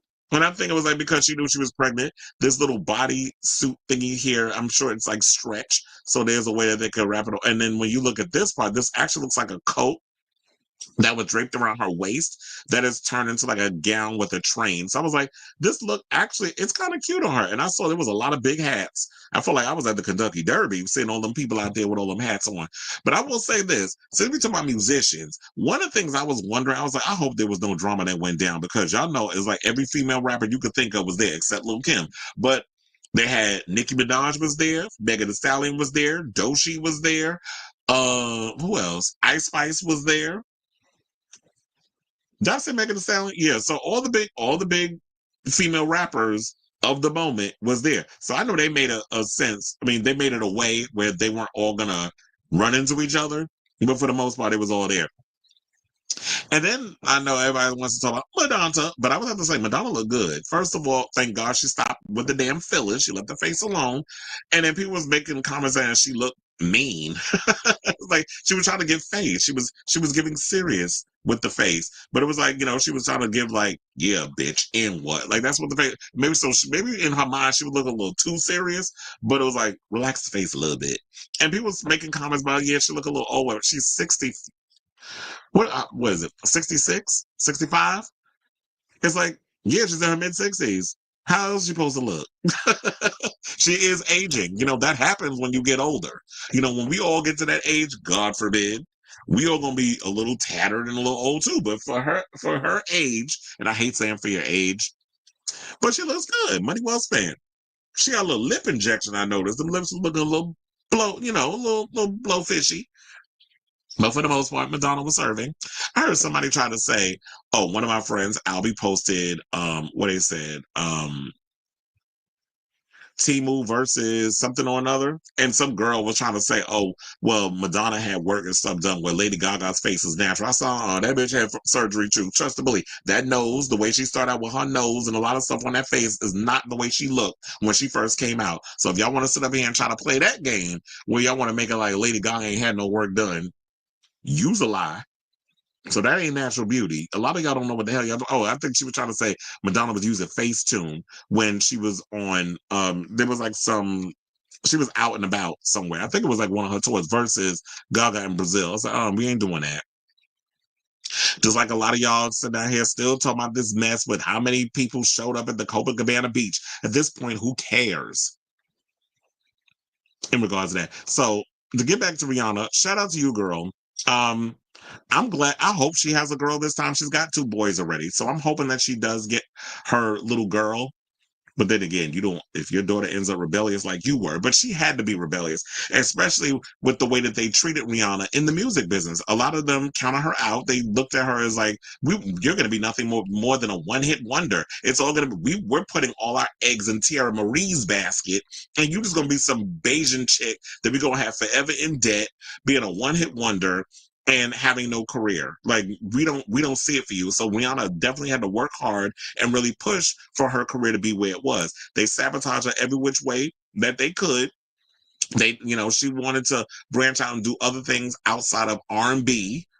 She didn't want to be doing that sound, so she started experimenting. And since then, people love the fact that Rihanna's edginess, her attitude, the fact that, yeah, if you're a girl who's international, the smart thing would be to kind of go there sonically, which would be change up your style. Don't sit and just do the same type of boring freaking R&B music. Play around with your sound, do dance music, do bring a lot of that those cultural West Indian type of vibes and things of that nature. And that's what people love Rihanna for, because she is someone who's from outside the United States. She could play with she can kind of play in the sandbox and try different sounds and looks and things of that nature. But at the time, we all know that the industry was all about Beyonce. They want her to be the only Black woman out here being the superstar. Nobody else could be out here doing the same thing. They only wanted her. They thought this was like Highlander. There can only be one. And it's like there's room for everybody. Beyonce and Rihanna are two different artists. Beyonce tries to play up the whole squeaky clean thing. Now she takes more risk career-wise. But Rihanna was always the bad girl. Hence why she came out with the album Good Girl Gone Bad. So we like that. They're polar opposites. And I'm glad that Rihanna is adding to her family. And I saw that another thing too. I saw that she took a photo. I don't know. I don't know if it was in the bathroom or wherever. She took a photo with Ciara. So her and Cece are good. And I saw like Ciara went and rubbed the belly. Ciara has a new album coming out, by the way. And then I was looking, I was like, no, don't get no ideas. You and Russell got enough damn kids. You got a new album coming out. Russell need to focus on sports, even though football season is over for now. But they are doing the whole, I think they did all the drafts and everything. So now it's like, I guess I'm going to need to start training and things of that nature. But, and they were both at the, Russell Wilson and Ciara were at the Met Gala yesterday. So at this point, yeah, Ciara, don't get no ideas. Put your IUD in, no babies, focus on your career. Because Russell keep getting that coochie, he gonna keep knocking you up. So congratulations, Riri. And I say all this to say, what do you guys think of this story in regards to Rihanna announcing her third pregnancy at the Met Gala? So whatever your thoughts are, let me know in the comments down below.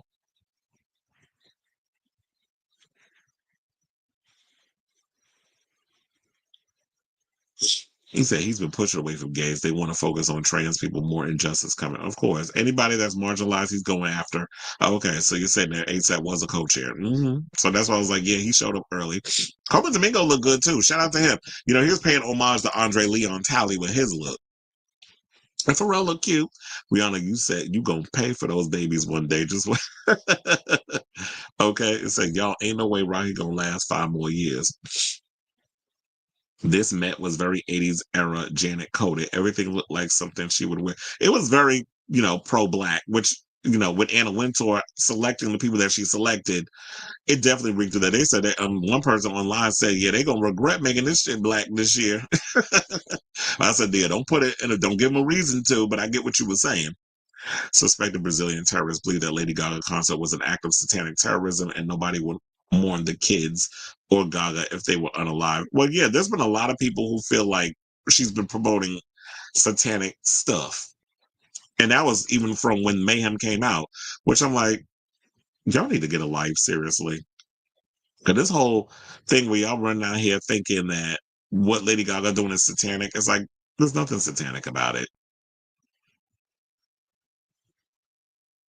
I realized like when my computer froze, it messed it up a lot of my my stories. So now I gotta fix a lot of stuff in here. Okay, so whatever I was saying.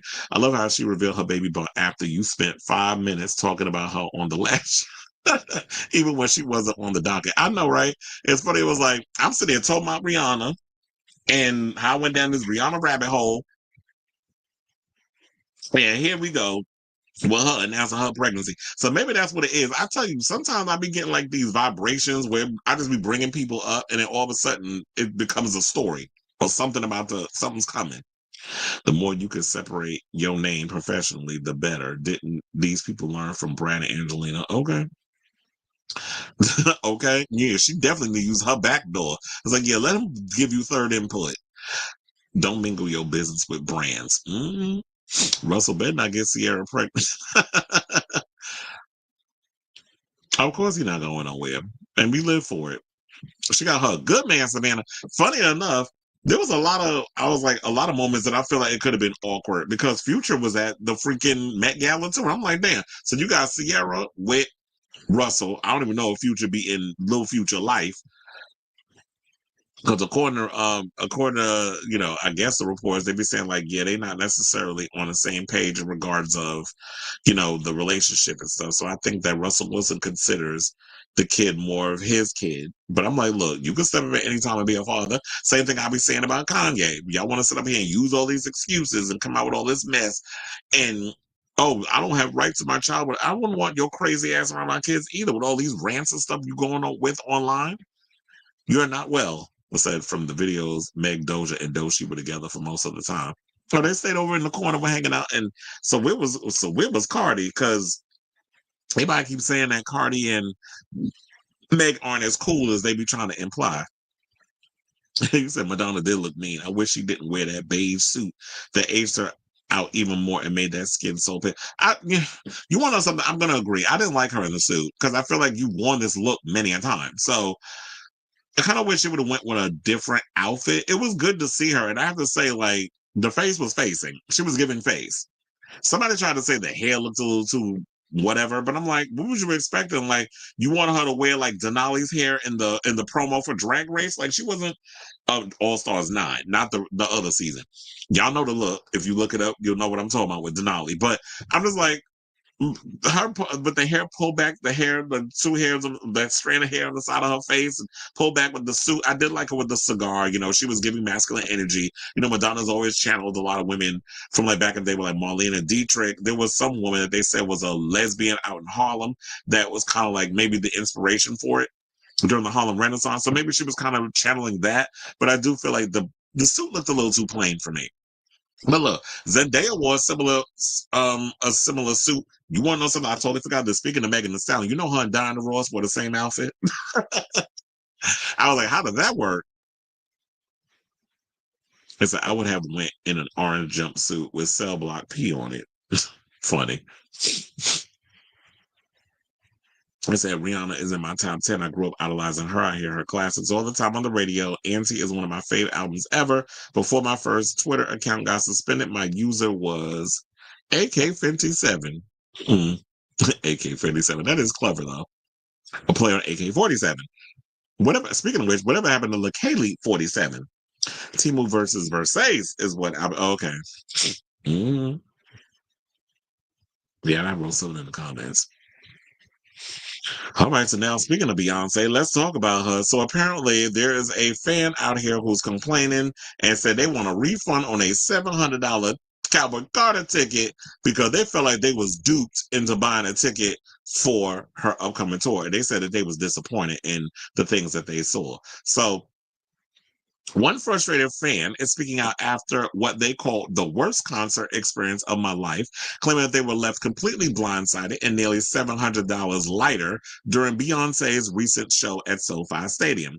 From distorted sound to shockingly bad seating, the attendee says everything that can go wrong did, saying, quote, "It turned out to be a waste of money," the fan said in a Daily Mail report, noting that while others snagged cheap seats in the nosebleeds for the same price as a McDonald's meal, they opted for pricier seats in the first elevation just above the floor for a better view of the superstar's blockbuster stage. Well, I will tell y'all this. I always tell people don't get tickets for the floor. And it depends on the way it's designed, but for the most part, the stage, the way it's leveled according to where the seats are, a lot of people have a hard time seeing. Like when I worked the recent Rima concert, you know how many people I had to go over and tell them get they behind off the chairs because they were standing on the seats. And so people, it depends on the situation, like based off of height. Some people have a hard time seeing the stage. So I always say like, yeah, just because you spend a whole lot of money on the floor, and I think it's all ego with a lot of people.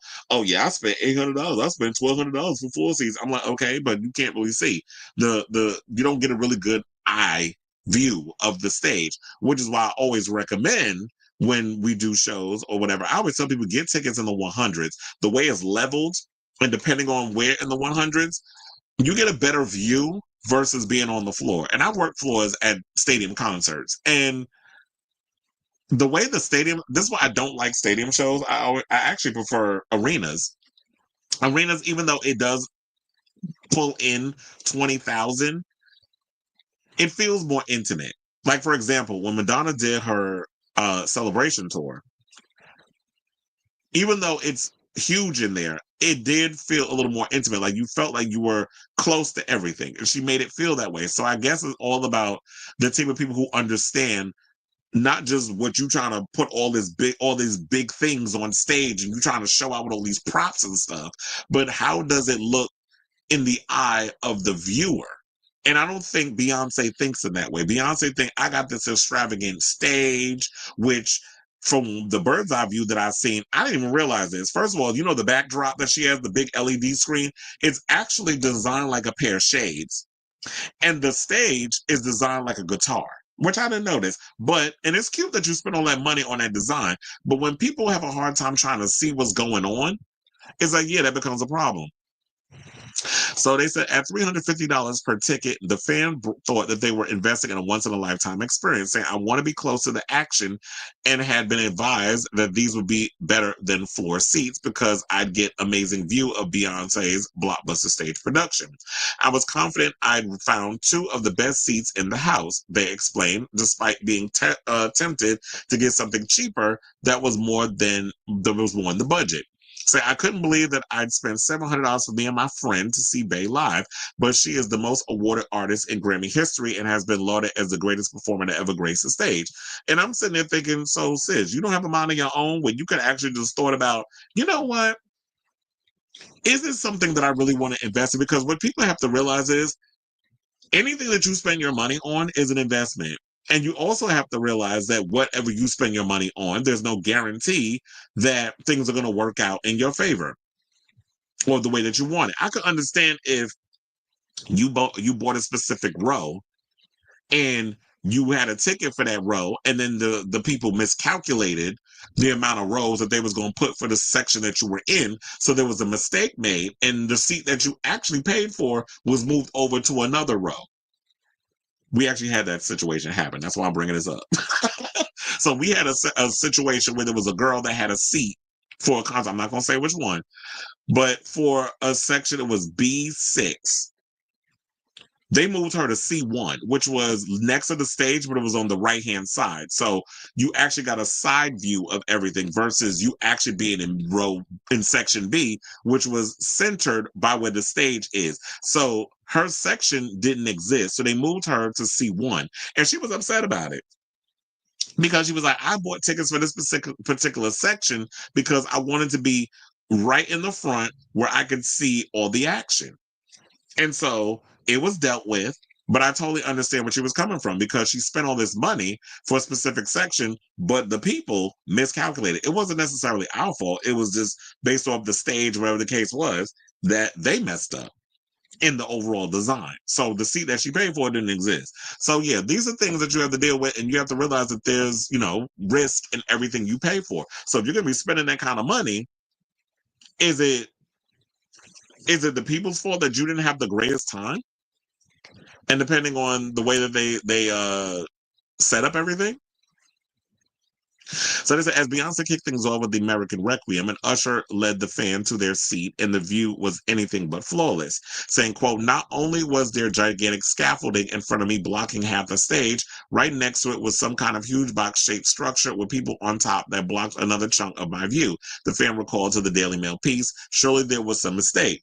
Despite spending hours reaching the section on Ticketmaster and third-party sites, even scouting concert photos and customer views to ensure the view would be unobstructed, the attendees said there was no warning about the blocked sight lines. Well, here's the thing. Let me tell you, this is how I cover my ass. We had this situation happen during the Disturbed concert. So where they had me positioned, it was on the side of the stage, and there was a lot of scaffolding and things that was on the side that was blocking people's view. So the person that was managing that the floor that was on, because I was in the 100s that night, I actually let her know that this is the outcome of the situation, what's going on. Like, I just want to put you on game just in case you get bombarded with a lot of. So I'm always in a collaborative situation. If I'm in a specific section, I always clear it with the management, being like, this is how this look. Do you know what's going on? I know guests is going to come and have a concern about the overall design or whatever the case is. So I cover my butt and I make sure the manager is put on so that way they not out here looking crazy. So it's always a collaborative thing. I don't know if that person, whoever was working that section, dealt with that during the time, but I'm always looking out for not only my butt, but I'm always looking out for the people that purchase tickets in that section. Because yeah, when you go online and you purchasing tickets, you're actually going off of what you may think based off the design of the stage if you actually got a good seat. And if you didn't, we try to do things to accommodate people and try to get them where they can. Sometimes it works, sometimes you're not able to do it. But for the most part, we try to do the best we can with depending on the situation. So this is why I said, like, the floor, like, this is why I said I don't understand why Beyonce decided to do a stadium tour, because she could have did an arena and it would have been fine. But this is what she wanted to do. And people have to realize that this is the overall risk that you're going to have to deal with. Now, despite spending hours researching the section on Ticketmaster and third-party sites, even scouring concert photos and customer reviews to ensure the view would be unobstructed, the attendees said there was no warning about blocked sightlines, saying, I frantically checked my tickets again to see if there had been some motion of an obstructive view that I had missed, but there wasn't. I felt completely bamboozled. The fans said that they attended plenty of concerts before and were shocked there was no disclaimer. They always warn you about obstructive views, and the ticket price usually affects that. That is true. They do warn you about obstructive views, because usually when I have my roll calls and stuff, they will let you know that, certain spots, if you pay for a ticket in the space, just know that it is a obstructive view. Now, the fans said that they said, while Beyonce's team tried to make up for it by mounting a TV screen to the back of the box, it didn't help much. Girl, first of all, nobody's going to your concert, no Chitlin Circuit Tour, to sit up in here and watch a damn screen, which, quiet as it's kept, it seemed like that's what a lot of y'all was doing based off of y'all recording, that y'all had to sit and watch a damn screen. If that's the case, you could have just did a one night only type situation at Coachella, or allegedly next year they're trying to recruit her to do the Rio show, similar to Madonna and Gaga, and just have a bunch of cameras film it, and you could have just outsourced it to the movies or a streaming service, and you could have just made your big ones and kept it moving. I'm not paying $700 to watch no damn LED screen. Fuck out of here. Or no TV screen. She said, I just traveled an hour. Don't even ask me how much the Uber cost. And spent $700 for me and my friend to watch Beyonce on a TV that was smaller than the screen some people have in their home theaters. Adding insult to injury, half the seats in the sold out section were suddenly empty.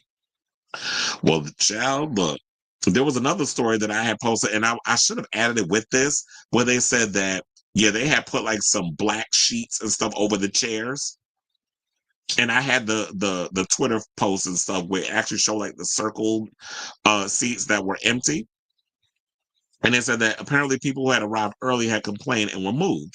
I tried to do the same and ask a staffer, but it was so loud we could barely communicate. She directed me downstairs, but then the floor staff wouldn't let us through.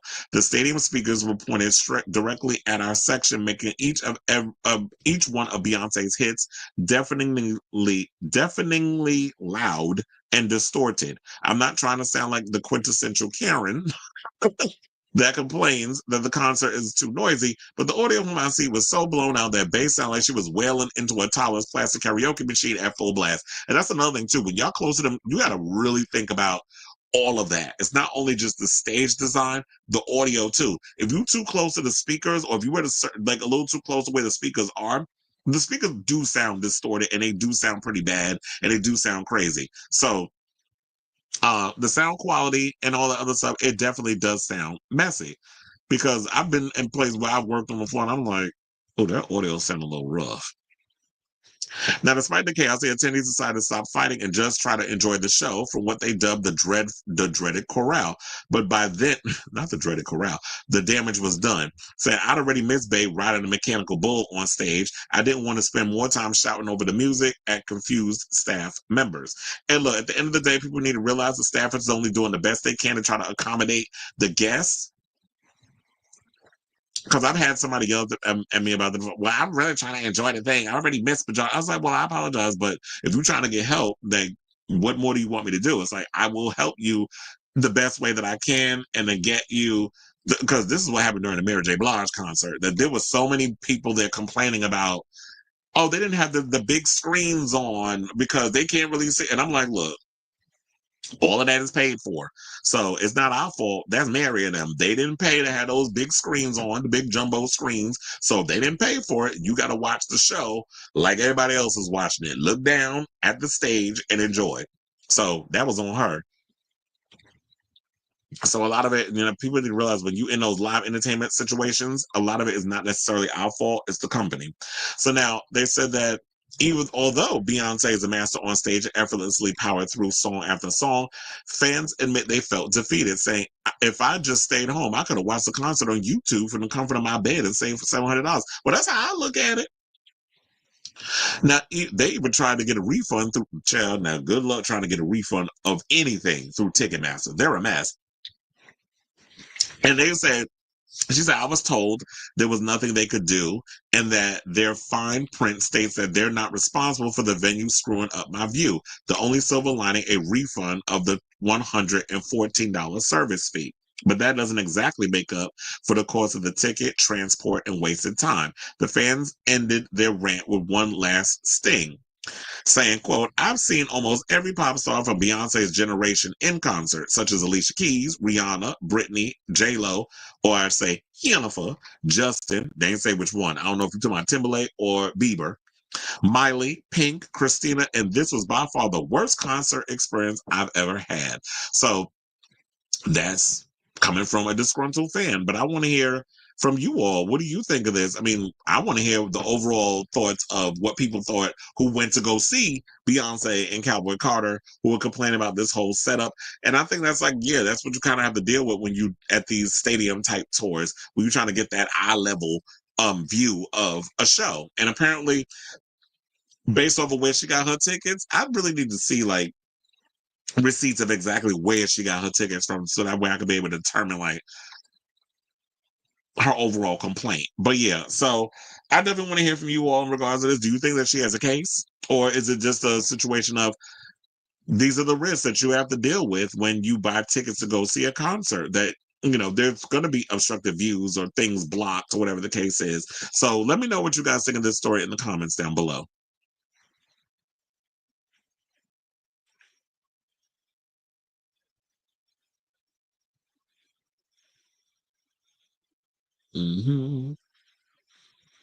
Wait, hold on. Damn, did I miss these?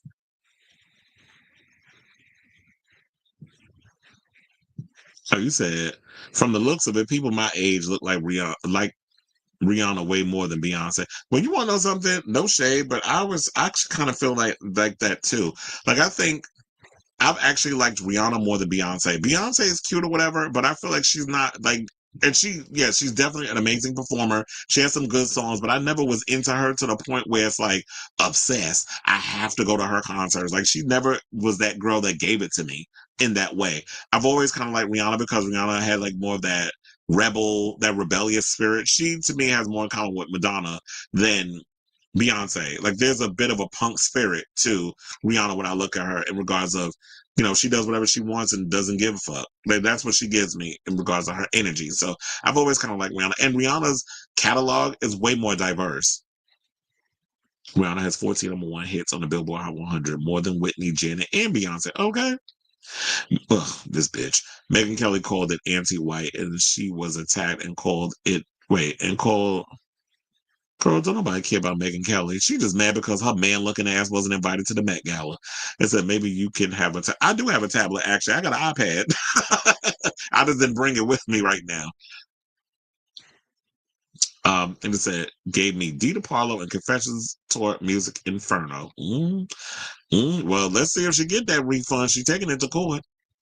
Bay is going through it this era, and it's not. See, this is why I said, like, I don't know why people don't listen to me. I said, girl, you should have not did this Cowboy Carter tour, but she's insistent. She wanted to go on tour. She wanted to sell this record that Quiet as It's Kept not a lot of people care about. Like, she'll always clear a certain amount, and it'll be successful in its own right, but it's probably like one of her lowest ranking albums. And nobody asked for this tour. Like, there's so many other people that's out here touring. She wanted to take the risk. She wanted to go out on tour, and she thought it was going to be enough to rehash stuff that we already seen during the Renaissance era. She wanted to push little Blue Ivy further out in the spotlight to distract from the fact that she really ain't giving like she used to. Because I heard everybody saying Beyonce's tired. She doesn't look like she's full of energy. She's just up there going through the motions. But this has been the overall complaints.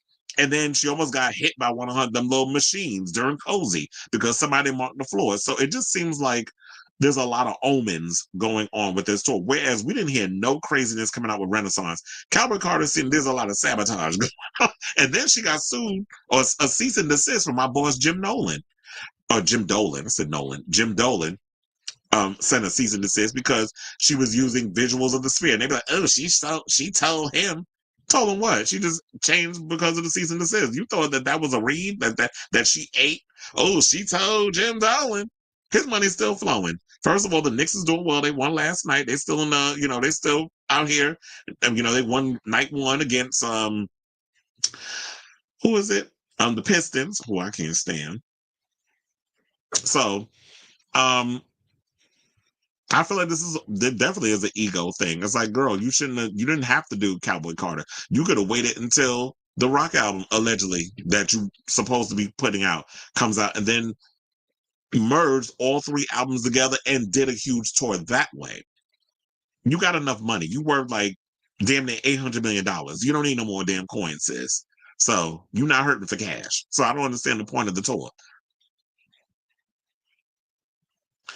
But when you say this, people want to call you a hater. It's just like, no, it's me being practical and seeing seeing things for what it is.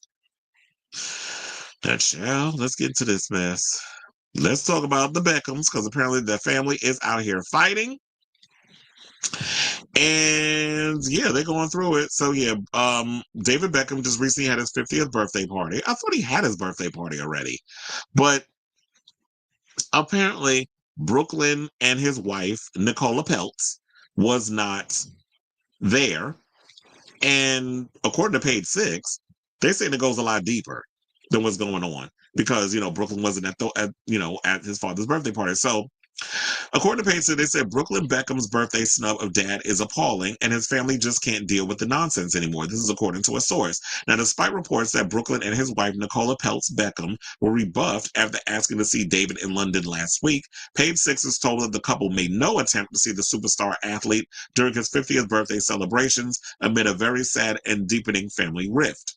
Now, Brooklyn, who is 26, and Nicola, who is 30, are said to be very close to her billionaire parents, Nelson and Claudia, but never go to Beckham family events anymore or visit David and Victoria, a source in the know revealed. And isn't Brooklyn like their firstborn? Like, that's got to hurt the most when your firstborn wants nothing to do with the family.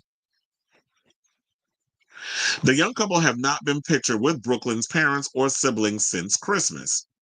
Now, in some ways, this is no surprise, but I guess no one could believe they would actually snub David's 50th when there were so many events they could have gone to or ways to spend time with the family. Their behavior has been appalling.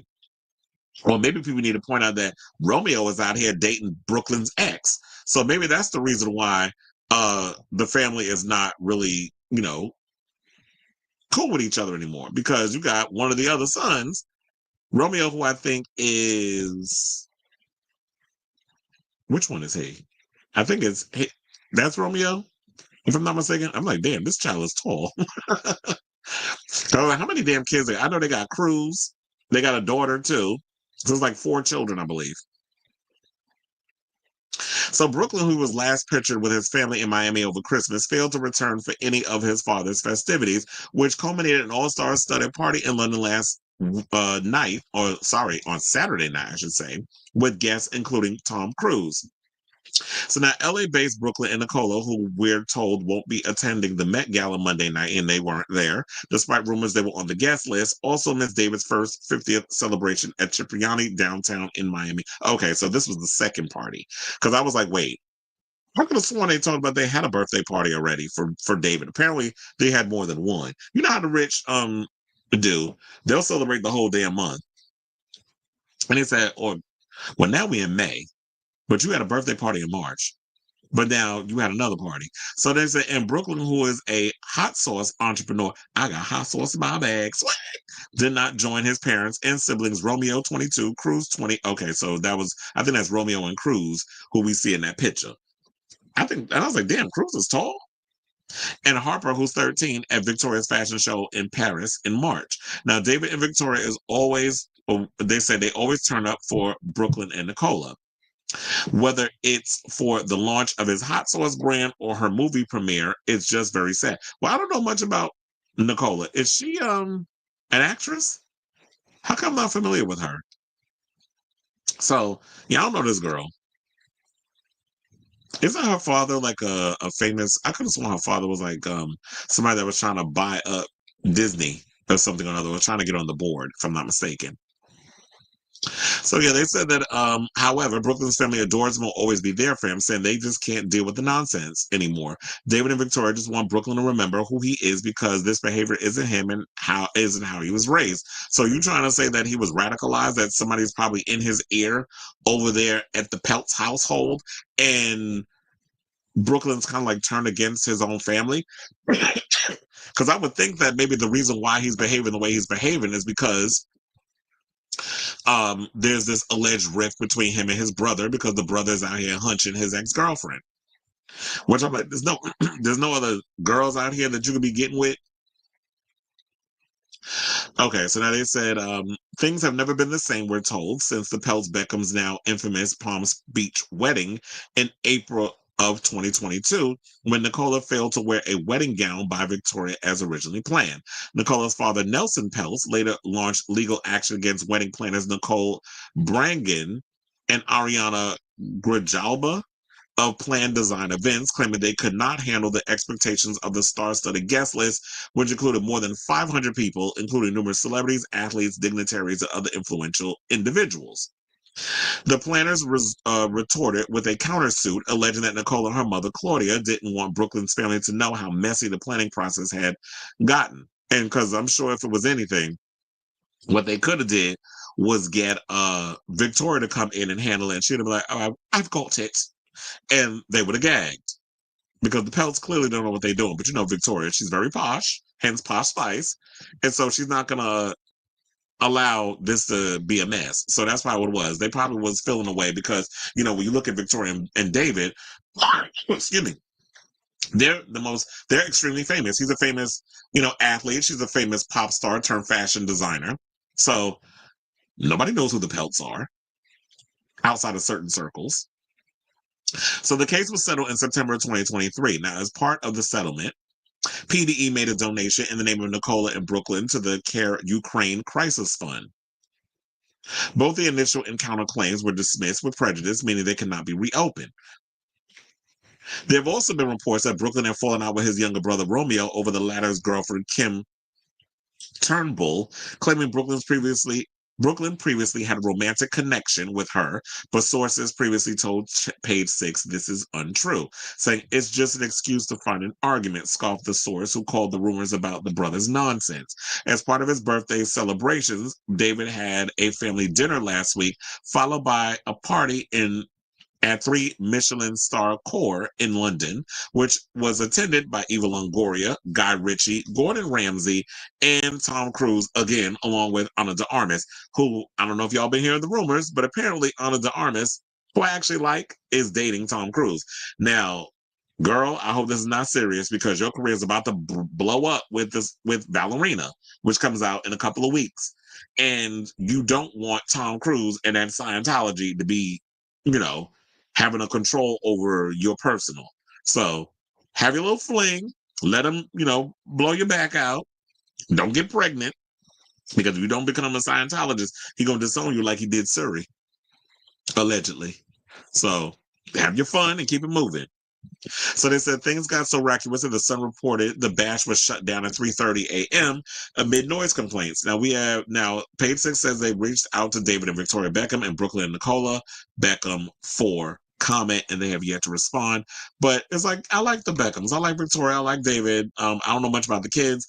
I didn't even know Brooklyn had a hot sauce brand. And are people out there buying it? Like, I didn't know he had a hot sauce brand. First of all, this is what's gagging me. White people use hot sauce. We usually equate like seasoning, sauce, that sort of thing with black folks. So I didn't expect like Brooklyn would have his own hot sauce brand. But I'm definitely curious now to try to taste it. Although, I'm at the point in my life where my body is real sensitive to spicy food. I used to be able to eat it, but now it's just like, yeah, my body can't really take spicy food anymore. So I really do be easing up on the hot sauce. And my sister made me this jar of spice that every now and again I'll throw up in my rice or whatever the case is. When I tell you my mouth and my booty hole was on fire, I even broke out in like all my pores open, literally like it parted like the Red Sea. And I was like, you have to take like a dab, like a little dab and mix it in. Like a little bit even on the spoon. You can't do a teaspoon. Just like a little bit. If you put more than that, let me tell you, my whole insides burst into flames. So I was like, what the hell is this? And I know there's some people out there that love like spiciness and hot sauce and things of that nature. But me, I was like, I can't do it. So yeah, so that's the latest on the Beckhams and their family beef and things of that nature. And so I want to hear from you. What do you guys think of this story? I always hate when families be out here fighting and stuff. But unfortunately, this is what's going on with them right now. I just hope they can work things out. And I really hope that Brooklyn's wife is not the cause of what's causing the rift between Brooklyn and his family. So let me know what you guys think of this story in the comments down below.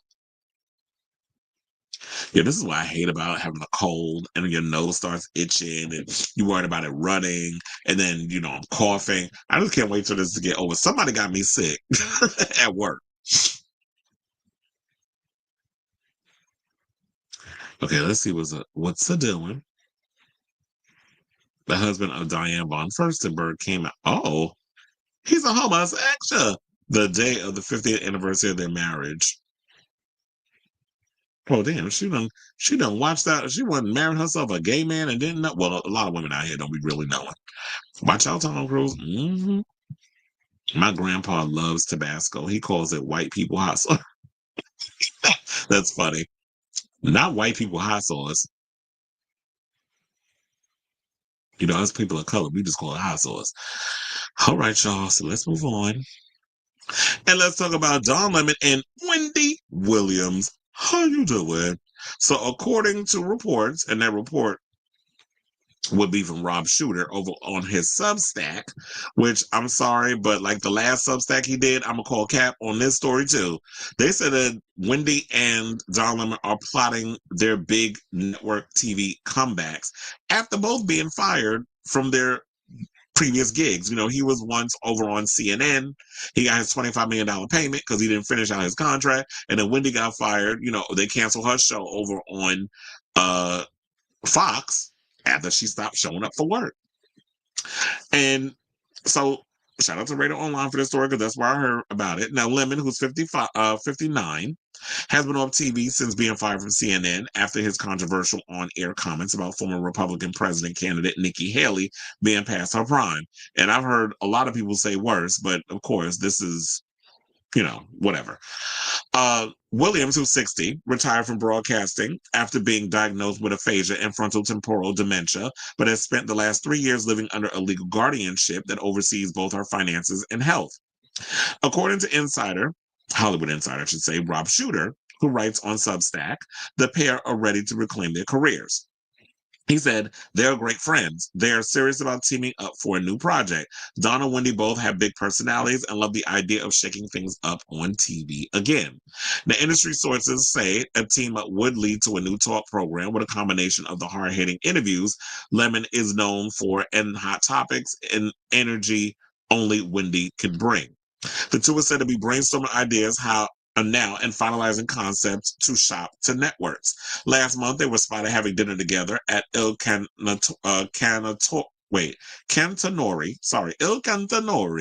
in New York City. Lemon later talked about the evening on his eponymous YouTube show. He called his dinner date a foodie and added, Wendy was like, I'm going to eat everything, Don, because the food where I'm at is awful. Well, Wendy has always been kind of a foodie. I don't know where you've been with that, but she's always stated that she's a foodie. Okay, so I take it back a little bit. I will say this. I thought y'all were trying to make a plot for a comeback on network TV. But a show with Wendy and Dawn, I could definitely see that happening, especially where you have Wendy Williams, who's got the gift of gab, and a homosexual like Don Lemon, who I think is doing relatively well on his own YouTube channel. So I like what he's doing over there. And I was sitting there saying, like, why would you even want to go backwards? Like, to me, doing independent stuff is way more effective. Like what I do. This is independent what I'm doing. I'm not on no network. I can come on and do a show as much, for as long as I want. I answer to myself. I don't have a boss. Like, and that's what I feel like is the great thing. I wish I had like a bunch of producers that can help with all the bells and whistles. But for the most part, I'm a one-man band and a one-man personality. So all of this is being programmed by me. The pictures, the lower third, the videos that I'll be bringing all the clips for y'all to watch. The opinion is mine, of course. Excuse me, and the articles. So I like what Don Lemon is doing over there with his own show. I think he does a show twice a day on YouTube, which I was even thinking maybe I should start doing that too, like a twice a day type of show. But if you have people that can help you put that together, then it's easier for you to do that rather than me having to prepare every topic and come on and talk about it. So now, Lemon was abruptly fired from CNN on April 2023 after 17 years with the network, following controversial comments, tense interviews, and reports that the host's own colleagues had privately expressed concerns about his behavior, which probably is the usual typical, when you're a queer person of color, especially, I'll even speak for myself, when I'm at a point in my life where I'm just like, I'm tired of the BS, I'm tired of playing the game, when you've been at a job for a long period of time, that's a low key, the energy you putting out there is like, you want to quit, but if you quit, you ain't gonna get that severance. You ain't, you don't, but if they fire you, you can get unemployment, you get all that other stuff. So, you low key not happy where you are. And I feel like that's what was going on with Don. Don wasn't happy at being at CNN. He was tired of BS. He was probably putting that energy and taking it out on a whole lot of people. And that's what resorted in the firation of him over there. And, with a lot of, especially a lot of these liberal networks, with the way the country was going in the past 10 years, with, the Trumpism of everything, even when Trump wasn't president, his influence was affecting a lot of things. And people were walking on eggshells. People was feeling a little sensitive. You say any little thing, it's going to get you fired. So there was a lot of that was going on. Everybody's so reactionary when it comes to, we have to discipline this person because there's been accusations of this coming out and that coming out. So yeah, now since he was fired, he has gone on to host his own news program on various social media platforms such as YouTube and Twitter. Because remember, at one point he was supposed to be doing it up under, I think, Elon Musk, but then he did the Elon Musk interview, and then Elon Musk canceled whatever it is, the deal I guess they were going to have, which I guess is a blessing in disguise because Don didn't lead him anyway. He's got sponsors and all the other stuff that donate, and I'm sure people give super chats and things of that nature, which is kind of like what I do over here. Like, some people send me super chats, some people send, I get the, based off the ad revenue from YouTube, I get paid off of the ads and stuff on the videos that I post. So that's basically where the income comes from, and plus all my other jobs that I have. Now, Williams recently sparked a high-stakes bidding war for her first major on-camera sit-down interview since she was put under the legal guardianship. Well, I definitely want to see that interview because, she's been talking everywhere, but she hasn't had like that real big sit-down where somebody can actually talk to her. She's been doing phone calls. She basically has launched a legal fight for her freedom, claiming she does not suffer from cognitive issues while demanding a court-ordered conservatorship to be lifted. So with all of this going on, I will say this. I believe the part that, maybe Dawn and Wendy are brainstorming ideas. I do think that they could do a show together where they talk hot topics and things of that nature. But what needs to happen is she's got to let her get out of this guardianship. Let her attorney, who is ASAP Rocky's former attorney, that got him off this previous case that he was caught up in, let him get her out of that. And then once you're done, then you could collaborate and come up with an idea and do a show together. Because I definitely think a show with Don Lemon and Wendy Williams would work, where they do like a hot topic type thing. I don't know mentally how many episodes would she be up for if she could do like maybe once a week. And if everything goes well, then you could bump it up to twice a week. And you can put it, I wouldn't even go there in regards of like a network, because network TV is trash right now. They cancel so many great things right now, and the direction, they're just still stuck in their old ways. So if Wendy and Donald wanted to do a show on YouTube, on his YouTube channel, where you give her a show, y'all do a show together, it's sort of like you have your morning show where you do your, the Don Lemon show, and then you have Don and Wendy, or whatever you want to call it. So I definitely could see like y'all doing that. But I feel like you're doing really well on YouTube. You can pretty much say what you want to say without a bunch of legacy media overlords controlling what you can and cannot inform the audience about politically and all that other stuff. And you got enough money. You got your $25 million payout. Wendy's got her money, although, with everything that's been going on, people robbing her blind and stuff. And who knows what Sabrina doing her damn money. She could probably use a little boost in her income. So there's way more freedom in being independent than going to legacy media. So I actually hope that this is, that's the direction that they plan on going into. So shout out to you, Wendy. Shout out to Dawn. I did say in the beginning that I didn't necessarily believe this story. I wouldn't believe it if it was on a network situation, but I could believe that these two would actually join forces to put a show together. So shout out to you all, and shout out to Rob Shooter for this story over on his Substack. So I definitely want to hear from y'all. What do you guys think of this story? Do you believe that that Don Lemon and Wendy Williams would be a good idea for them to have a talk show together? So let me know what you guys think of this story in the comments down below. I would need their show to be pre-taped live. Yeah, that probably would be. It probably would need to be taped.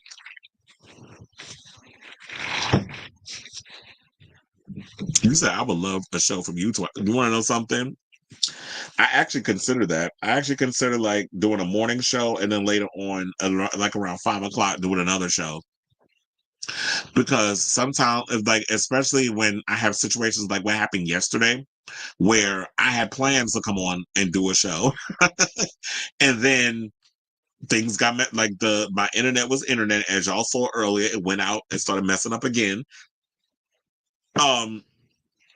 I wanted to do, and so I was like, yeah, when I get too backed up on stuff, if I have the time, I will give y'all like multiple shows, but of course they would have to be short. Like I would have to shorten the shows and not be like, each show would probably be 3 hours or whatever. We actually make up a good time right now, where it's so far we've been on for 2 hours. So I think I'm getting better at shortening my stuff and doing shorter shows. But I have considered it. So I just have to see, like, depending on, like, if there's so many topics, I would probably have to do, like, 2 shows a day and split it up. It could be done, though. Let's see how many more topics we got. All right. So we have 4 topics left until we are done with today's show. So before we get to our final 4 topics, if you could please do me a solid, and they're all LGBTQ plus related. If you could please do me a solid, hit that like button. If you are new to the channel, hit that subscribe button. And also be sure to smash the notification bell so that way you know when we go live with a brand new episode of Chris Avalon Unfiltered. There will be timestamps put in the show, so that way those who come and watch the playback could just click right over to the topics at hand instead of just sifting through the banter that we do on the show. So now, let me see what this comment. You said, I would love a monthly weekend one devoted to movies and music of the past. Oh, these are some interesting ideas. I would have to try to work on that. You said a weekend one devoted to movies and music. I'd have to figure out like how I can make that work in my own way.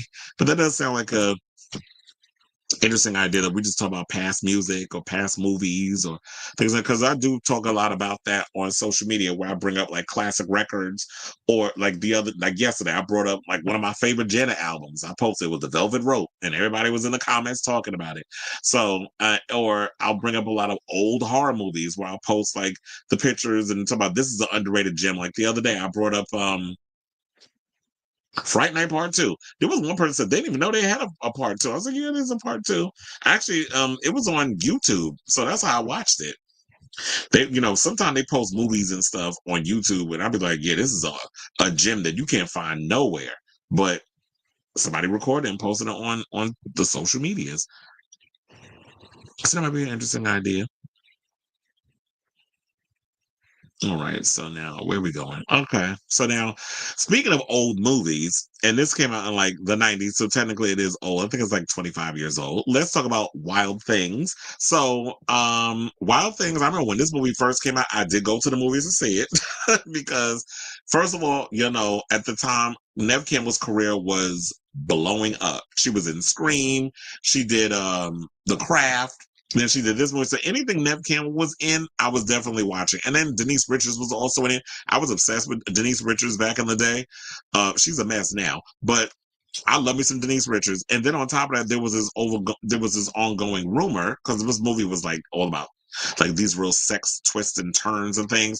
There was a rumor that was floating around that Kevin Bacon was supposed to have a same-sex scene with Matt Dillon. So that also, of course, when you are a young homosexual, that also played into why I wanted to see this movie. So the twisty thriller known best for its steamy kiss between Neve Campbell and Denise Richards, and also Kevin Bacon going full frontal, and he is packing. Shout out to Kira Sedgwick. Originally had another literally steamy gay sex scene, according to director John McNaughton. Now, while speaking to Esquire as part of the publications for the record video series, actor Kevin Bacon revealed that a shower scene featuring a kiss between him and actor Matt Dillon was cut from the 1998 erotic thriller. Now, Bacon says the script originally featured a different version of a scene in which Dillon, who plays guidance counselor Sam Lombardo, finds Bacon, who plays police sergeant Ray Duquette, naked in the shower. In the version Bacon signed on to, the two men kiss. He said, quote, in the original script, we started making out. Part of what was crazy about the movie was that there were all these twists. That was the hook of the movie. So to me, that was a great twist. I was like, that'd be an awesome twist. And that was something that we hadn't really seen in a lot of movies at that time, especially in the 90s. He said, and then they said that if it wasn't already evident that Bacon was excited for the chance to kiss Dillon, the actor went even further and complimented his co-star's good looks. When asked by someone off screen whether he was attached to the cut scene, Bacon said, I definitely was. Look at him. He's gorgeous. Now, Bacon said that the scene was cut before they shot the film, so sadly there was no footage on the cutting room floor.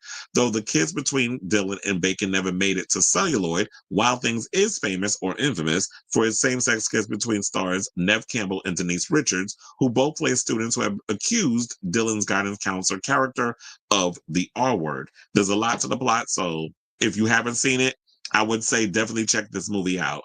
Now, Bacon is not the only member of the Wild Things family who has spoken about the scene before. Now, in an interview with Total Film in 2005, Dillon also discussed the scene, though unlike Bacon, he seemed much less excited about it. He said, I was relieved when they got rid of that scene.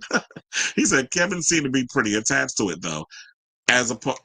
Which is funny. It's like, he was like, yeah, Kevin was pretty gung-ho to do it. I wasn't really all that comfortable doing it. I mean, when you signed on for the movie, did you not know that scene was coming? Because Kevin said, yeah, when he signed on to the script, when he signed on to play the movie, that was the scene in the script that pulled them in. Because I guess at the time, especially in the 90s, that wasn't something that you saw often. Whereas like this big Hollywood film, and it was released in theaters, that would play into this twist of, everybody up in here messing with this one, hunching this one, who's connected with this one, what's going on. So now, and that was the one thing I loved about Wild Things. Like, yeah, there was so many twists and turns in the movie, and I think that was the overall hook.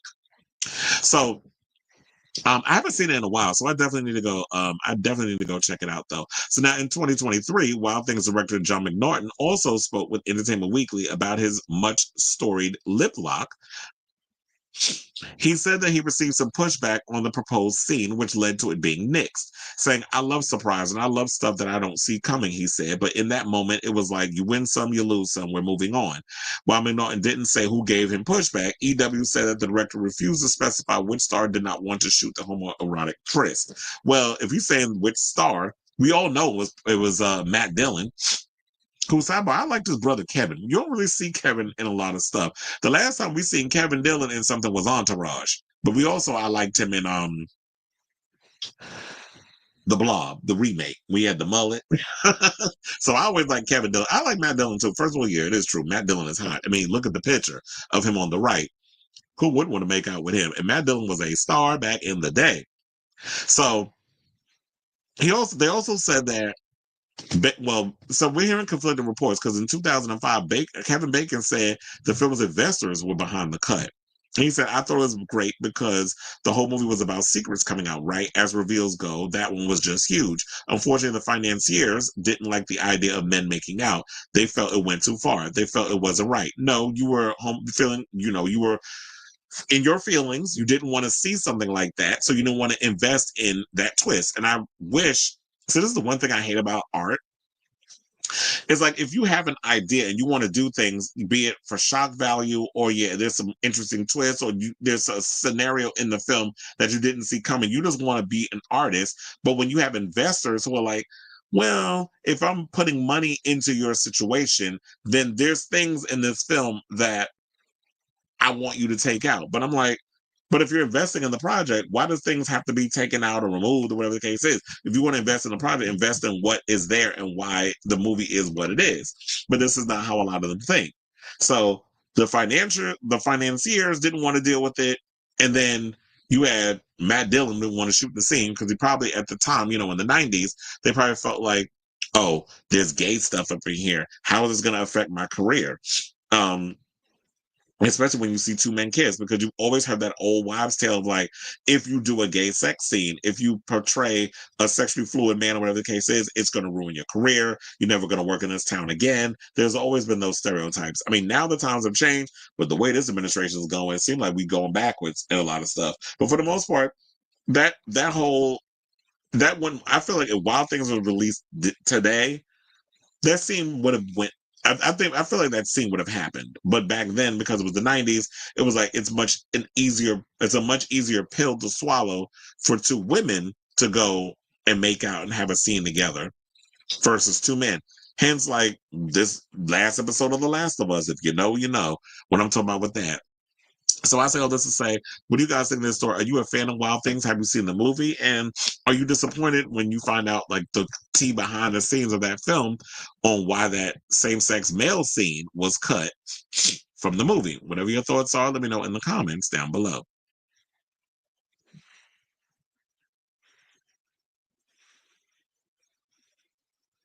Okay, so let's see what people say. You said nostalgia of the month, maybe. We call it Hollywood tried it. Nostalgia of the month. Or maybe we could do this. Like, yeah, we'll talk about a movie or music or whatever the case is.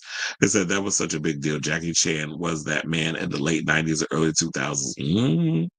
Meanwhile, Denise Richards' first big film role, Now She Wild on OnlyFans. Was that her big film role? I thought it was Starship Troopers. Because remember, she did Starship Troopers. That was her big breakout. And then, she appeared, she did Wild Things. She was in a lot of stuff. Then she was Christmas Jones in one of the Bond films. The problem with Denise is she's pretty, but she was not a good actress. But she was pretty to look at. All right, now let's go from one actor to another. Let's talk about Dylan O'Brien, because apparently his brother, who's trans, is calling him out on his hypocrisy. So I believe that Dillon has a new movie coming out where he's playing twins, and I think one of the twins is a part of the LGBTQ plus community or whatever the case is. But yeah, so he has spoken about his deep appreciation for the queer people in his life, especially his trans non-binary sibling. However, the 33-year-old actor was recently called out by his trans sibling, Jules, after he opened up about their relationship last year at the Sundance Film Festival. So now, in a candid admission on Instagram, that caught the attention of many, Jules, the trans brother of Hollywood teen wolf sensation O'Brien, voiced his exhaustion with the false narrative suggesting close-knit support within the family.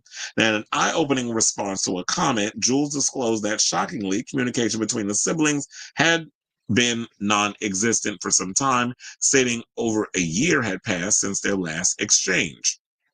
Saying, quote, Dillon also hasn't spoken to me in over a year. He didn't check in when I had top surgery. He didn't even wish me a happy birthday last week. This is what he exposed on social media. His comments didn't stop there. He wryly added, but glad I could deepen his experience in this world and make the world love him that much more. Smirk emoji. So we talking about that Dillon got himself a little, Dillon out here being fake and phony and trying to pretend like, oh yeah, I'm a part of the queer community. And this is what I always say about performative behaviors. And this is in a way, I feel like what he's given, like this is all performative. That you say, oh yeah, we love the gays, we love the queer community, and it's like you don't even acknowledge your sibling. Now the question remains, why is there a rift between these two? Is it because your sibling is transgender? Like, I just want to know why apparently y'all are not speaking. Now, Jules' statement set off a firestorm online backlash, with supporters expressing their indignation over Dillon's supposed misrepresentation of their bond. Venting on a Reddit thread, users openly criticized the apparent fabrication of solidarity, saying, quote, truly diabolical to pretend to have a great relationship with your sibling and paint yourself out to be an ally when you don't even speak to that sibling. This is what one Redditor said. Another sharply criticized, yikes on bike, not yikes on bikes, child.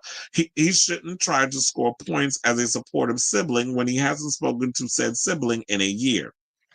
An individual expressed frustration, stating, I hate how actors doing media buzz always fake a personal connection to something or someone just also in that movie. It's a ridiculous expectation for romantic leads for niche hobby movies, especially for queer films. You don't have to be deeply involved with the movie's theme in your personal life. It doesn't make it better. So yeah, there's the transgender, as y'all can see. Then there's Dillon there looking fine. I would say I've always thought that Dillon was cute. And there go Miss Mamas out here. And I'm not saying that as misgendering. I call my gays, any man, Miss Mamas. So there go Miss Mamas up in here, shirtless, showing off the top surgery in a towel. Look at you thirst trapping. I wonder if that's your grinder photo, if you be on grinder. So now Dillon's recent criticism stems from his January 2024 interview with Vulture, in which he expressed gratitude for having a trans non-binary sibling. Let me slow down because I realized I was speed reading. While promoting his queer thriller film Pony Boy, which, did that movie get released yet? Because I could have sworn like it hasn't even gotten a release. He said, I have a trans non-binary sibling, and I know people in my personal life as well who are queer. I am so grateful for how much it deepens my experience in this world. The Gay Times recently shared Dillon's comments on their official IG page, prompting Jules to share his opinion, quoted above in the comment section. So this was the picture that, this picture here on the right that y'all see, that was the one where we saw Dillon. That was the happy birthday thing where they posted the picture. So I guess there was some sarcasm there. But I was like, yeah, I can understand as an actor, like you taking on specific roles, or maybe Dillon is one of those type of actors, like many, who was like, let me take on these certain type of roles so that way it makes me look like I'm diverse, or I've expanded beyond my horizons. You know how like when some people play all these different types of parts, it makes them sort of revolutionary, and then they go on this tangent, or maybe understand the community a whole lot more. It's always this very paint by numbers thing. And you would think that, okay, you having a trans non-binary sibling, that will make you a little more open-minded. But I would definitely love to learn why Dillon and his trans brother are not speaking. This is the second story we did today where we got siblings not getting along that are in Hollywood. But yeah, so that's the latest on this story. And I definitely want to hear from you guys. What do you think of this story in regards of, Dillon and his trans brother, and the trans brother coming out saying that, Jules basically saying that you out here spreading lies about the status of our relationship. I haven't heard from you in over a year, and you're running around here with this narrative like we're just thick as thieves. Like with me, you already know how I feel about some of my siblings. Like I don't get along with one specific one, and I'm not gonna sit up in here and lie to y'all about my relationship with certain people. So let me know what you guys think of this story in the comments down below.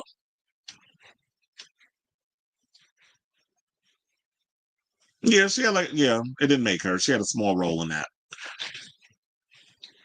She was part of an ensemble. But I will say this. I feel like it didn't. In a way, I feel like in a way it did, because Starship Troopers put her on the map.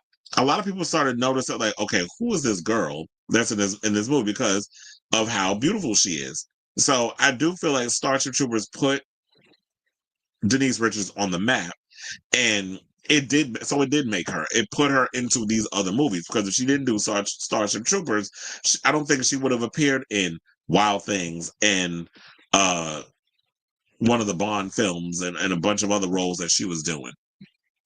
So I definitely feel like it put her on the map. All right, so now we have some more mess to get into, and so let's get into this. So now, apparently, now we got to deal with police raids. It's like I feel like we're back in the 50s, even though that was before my time. So yeah, now we got police raiding drag bars. So shout out to Amanda Lepore and all of them out there. So yeah, so now police raided Pittsburgh LGBTQ plus venue P Town Bar on Friday in the middle of a drag event. Drag artist Indica was performing alongside trans model and nightlife legend Amanda Lepore when police began to gather in the back of the establishment, Qberg reported. When Indica finished her rendition of Bohemian Rhapsody, police directed patrons to exit the bar but did not explain why, beyond saying it was a compliance check. Child, you couldn't have did all that before? Saying we waited 30 minutes outside for them to inspect every crevice, Indica told Qberg, but the patrons and performers refused to let cops squash their spirit and instead created their own public performance space. Well, you already know the gays are going to do that. So, okay, well, you're going to have us out here waiting while y'all be messy or whatever. We're going to take to the streets, and we're going to still give y'all a drag show. So now video captured the wait shows the crowd belting Chappell Roan's Pink Pony Club while Indica dances up and down the sidewalk. Can you imagine somebody pull out their phone and actually put the song on, and then you got a drag queens out here performing to a track off an iPhone? It's like, look, the one thing about us, you can try to shake us down, you could deny money going into our pride parades, which I did talk about that the Trump administration is talking about doing, probably gonna pocket the money or put it towards this stupid little birthday situation where he wants the military to be parading down the street like this is freaking Nazi Germany or North Korea, because I think that's what he's thinking in his damn brain. I could definitely see, like, we're always going to find a way to be resilient, and we're always going to find a creative way to turn out a performance. So the video captured during the wait shows the crowd belting, as I said, like Pink Pony Club, while Indica dances up and down the sidewalk collecting tips, saying, "Guess what, diva?" She said when the performance ended. "This is why queer people have got to stick the fuck together in 2025. Make some noise for the queer people in your life, everybody." The crowd cheered. Qberg described the moment as one of resistance, solidarity, and improvisational beauty, and one that reminded everyone that drag isn't just entertainment, it's political. And when the music stops, the queens don't. And that's what I be saying too. It's like, yeah, people think that doing drag is all about just putting on a cute little outfit and doing a dip in a nightclub and collecting tips and lip syncing to a track. No, there's so much more that goes into drag. I remember when I was coming up in the club scene, long before Drag Race was on TV, that there were a lot of drag queens who were doing like spoken word, who would do like political statements, who were doing performance art. There's so many different aspects of drag that I feel like should be highlighted and showcased. And unfortunately, it doesn't. So a lot of people tend to think that what you see on Drag Race is the epitome of all things drag. And it's like, no, that's a reality competition show where it happens to feature girls who perform in clubs or on these days online and on Twitter and TikTok. I mean, not Twitter, on TikTok and Instagram and things of that nature. Some still in the clubs, but for the most part, the foundation has always been in the clubs. And the foundation has been a plethora of different things, including, like, yes, in this time in which we're in, I feel like art is about to get a little bit more political. And when you try to come for the planets, oh, you know that you're messing with the wrong ones. So Police proceeded to allow 70 people to re-enter the bar, saying that it had been over capacity with 130 people who were in attendance. The raid was a jarring experience in 2025, the one witness said. Dozens of state police geared up with bulletproof vests, really? So you think a bunch of gays is up in there ready to pow y'all? Like, come on now. Y'all be doing the most. Flooded. So they said that, that dozens of police, they flooded the bar and told us to get out. None of the officers would explain what was happening. We stood in the rain for maybe 30 minutes or so until most patrons were let back in. Fortunately, the situation was calm and orderly, but they really just overtook this queer space with an entire fleet of police to count heads or whatever their excuse was. They came in there to intimidate. That's what they were doing.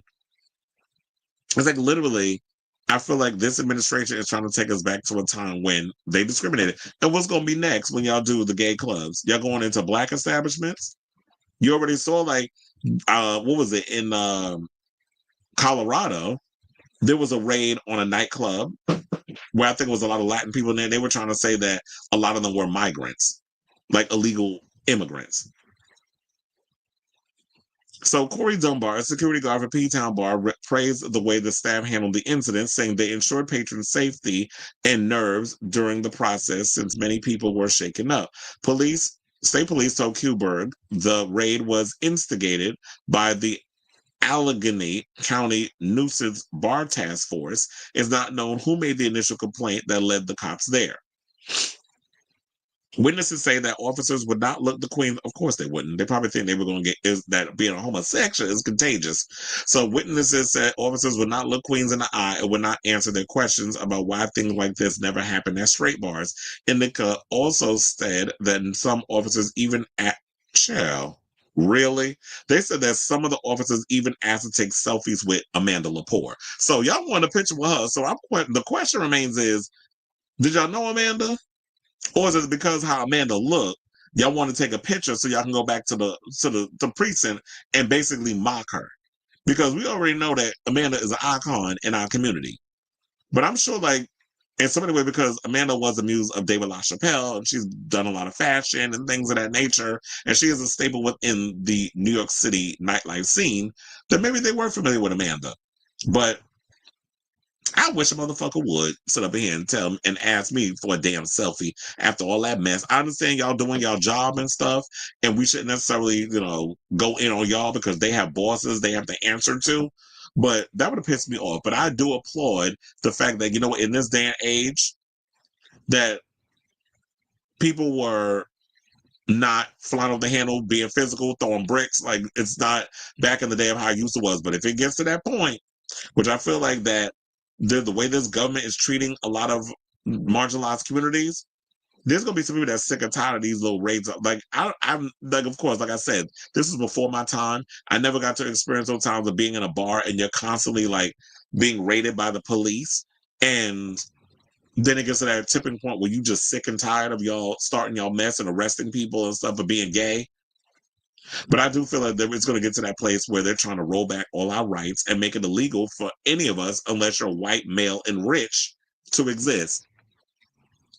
So I said all this to say, what do you guys think of this story? I'm actually gagged that stuff like this is going on, but I wonder if this is the one that's made the news, but it hasn't been happening in other places in regards to other gay bars. If it has, I definitely want to hear from you all. So let me know what your thoughts are on this story in the comments down below.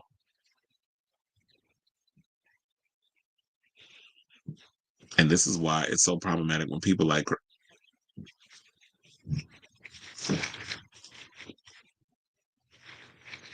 You want to know something? I want to give a shout out to all the people that have been watching that. So I had to make that a separate video. I did not realize that video that I did on Craig and Funky Doniva and Angelica Ross. I did not know that video was over 45 minutes. I did not know I talked about that segment for that long. I was just like, when it comes down to talking and gathering all the information, I just did what I did. But I was like, damn, this video was 40 something odd minutes. Jesus.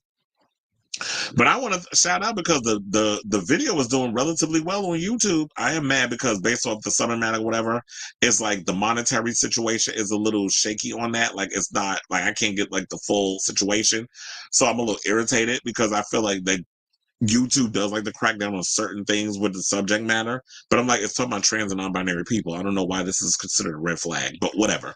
So the video was doing really well. So I thank all of y'all that are taking the time to watch that separate video because I knew with this segment, I definitely had to like cut that up and make it its own thing.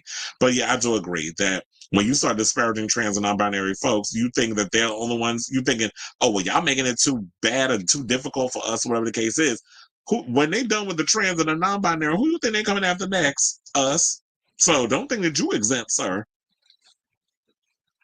Smokey Robinson sued by four former housewives. Child. Hold on now. I'm like, Jesus, what is going on? Well, you know what? I don't know if I'm gonna do that story today. I'll probably save that. I'm like, damn, they not coming after Smokey Robinson, not Uncle Smokey. I got distracted by some guy with shredded abs. I gotta oh, there's more on this Diddy story. I think I'm oh, child. BB Rexa and Azealia damn, there's so many damn stories coming out today. Damn, now y'all making me think like Chris, I definitely gotta come on the line and do another show later. Like there's so much tea coming out. But yeah, we'll see. And depending on the situation, I might do a second show today. Don't quote me though. Okay, so yeah, I'll definitely check that one out with Smokey Robinson. I'll just save that for tomorrow. You said they're raiding the bars again. Sounds very familiar to something that happened in Chicago in 1969. Yeah, and then also, you know, there was a raid that happened 10 years prior to the Stonewall riots that happened in California. I think it was like in Silver Lake or something. Because I remember when I was living out in Silver Lake, there was like this area. I can't remember where it was. It was like this thing that was on the wall that was explaining that, and that they said that there was a raid that happened, and it was a whole riot that happened in California 10 years before the Stonewall riots became a thing. So yeah, that we have New York City, so it's just happening a lot. It just feels like a lot of the things, because apparently we have a president that thinks that the past everybody was happy then. I'm like, huh? Who told you that, Mr. Dementia? Now speaking of Craig, so we was talking about him. Let's get into his partner in crime, Miss T.S. Madison. So congratulations to my girl T.S. Madison, who has herself a brand new gig. She's got herself a new podcast. And they said that she's got a plethora of guests, but one of her first guests that's going to be on the show is going to be none other than Chappell Roan and Tina Knowles. So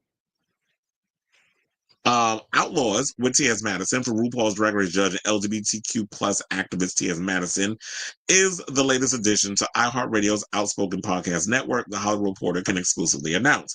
Tina Knowles will be T.S. Madison's first guest on the podcast, with the episode premiering on May 13th. T.S. Madison announced the news of her podcast on Tuesday, which will be a space for reflection, real talk, and revolution. Saying that's right, honey. T.S. Madison has her own podcast. This is what she said on the podcast, in the podcast trailer. From RuPaul's Drag Race to Beyonce's Renaissance by Superpower, I've got the voice. My kryptonite don't exist. Now, throughout each episode, she promised that some episodes will crack you up and others, they may crack you open. Saying being yourself loudly, truthfully, and unapologetically has always been my mission, even when it made people uncomfortable. This is what she said. Outlaws is about reclaiming the power and being different and being vocal and then standing firm in your truth. Sometimes the world will label you an outlaw just for living out loud, and I wear that title with pride, because when you speak up and stand tall, you don't just break the mold, you make change. And this I agree with, because I know it's not easy, especially when you're of the, as she would say, libidical community. That would be LGBTQ. When you're a part of the community, a lot of times, some of us, especially when you're in public spaces, will try to dim our light just so that we can make sure that we don't block other people's shine. But I'm not trying to dim my light for that. I'm trying to live my life authentically and truthfully. And it took me a long time to get to a space where I got to be me, and I don't give a good goddamn if it makes you uncomfortable and hurts your feelings. This is just me being myself. Because I feel like a lot of times when I was a kid and there was so many things I wanted to do, I dimmed my light. I shied away from doing certain things because when you grew up in the hood, you were constantly called the F word, or you're a girl, or you're a punk, or you're this, or you're that. Guys don't do that. Boys don't do that. So when you hear all those things, it's like, well, damn, you're pretty much chipping away at all the things that make me me. And when you get to a place where it's like, yeah, if you consider me a rebel and an outlaw because I'm finally got to a place where I love me and I'm comfortable in my skin and I'm ready to be my authentic self, then so be it. But if it bothers you, that ain't got nothing to do with me. And you learn that later on in life. You learn that what you think of me is none of my business, in the words of RuPaul. Or, if I get to a place where I'm comfortable in my skin, if that bothers you, that says more about you than it does about me. So I should also point out that in addition to Chappell Roan and Tina Knowles, we have Sasha Colby, Laverne Cox, Jasmine Crockett, and Lil Nas X are going to be guests on Maddie's show. So they said, we're proud to launch a series that amplifies bold voices and uncompromising stories of resilience. This is according to Will Pearson, president of iHeart Podcast. T.S. Madison brings unmatched energy, insight, and heart into every conversation, making Outlaws as fearless and impactful as she is. So the show was co-created by Tyler Rabinowitz and Olivia P. Rabinowitz and Maya Howard. Our podcast serve as EPs alongside Madison. So I should also point out that, it is a part of the iHeartMedia's Outspoken Podcast Network, which spotlights voices in the LGBTQ community. Additional titles in the Outspoken Network include Matt Rogers and Bowen Yang's Las Culturistas, which I actually heard that Las Culturistas is getting their own award show that's going to air this summer on Bravo, which I'm like, really? I mean, I'll check it out. I don't know how they're going to make it work. But yeah, Las Culturistas is getting their own award show. In this era of award shows and the fact that people aren't watching award shows, will people actually care about a Las Culturistas award show? But we'll see how they'll put it together. So I'm just going to wait. But also they have JoJo Siwa Now and the Laverne Cox Show. Outlaws is co-produced by Turtle Run Entertainment. So look, in addition to all the things that TS got going on and people throwing shade at her and that drama that recently happened with Craig and all that other stuff. Quiet as it's kept, one of my friends in our group chat said that, see, she don't need Craig. He gonna mess up her bag. Because here's the thing about TS, she stayed coming with a check. And I'm sure she'll continue to do fag talk. I'm sure that she and Craig will continue to travel.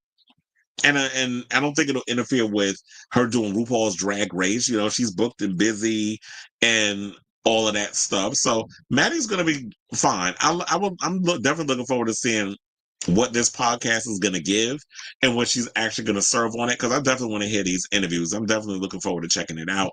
And I always thought that, I could definitely see Maddie in the podcast space. And eventually that's what happened. And now she's getting to sit down and kiki with a bunch of other people, because it's definitely be cute to hear her overall conversation of speaking with someone like Chappell Roan, Sasha. And you want to know something? If you're going to sit down with Chappell Roan, please do a much better interview than Alex Cooper did over there on that Call Me Daddy podcast. But leave it to us to actually get better interviews than some of these lazy, don't be giving much of anything white podcasters who have to rely on cards instead of just it. You can rely on the cards. That could be the foundation. That could be, you can go and use that as the foundation, the bullet points, all that stuff. But you got to be able to also listen to the people. And then if the conversation goes in a direction that's beyond what's on the cards, really go there. And I could definitely see Maddie doing that, because she gives me someone who is genuinely curious about others and wanting to get down to the bottom line of what's the root of the conversation is. And you want to know something? Maybe I should put this out here in the universe, but I would love to have my own podcast with iHeart. So I'm gonna put that out there, because you know what? I believe in my heart of hearts that'll probably happen. That will happen for me someday. So shout out to you, Maddie. This is well deserved. I'm always happy for your success. Or, because if one of us win, I feel like in so many ways we all win. So it's in addition to what's happening with the recent thing with the Supreme Court and trans people not being allowed to serve in the military, that was the recent story that broke today. This is some good news, especially with someone who is a trans personality and someone who's very successful in the media space. So shout out to you, Maddie.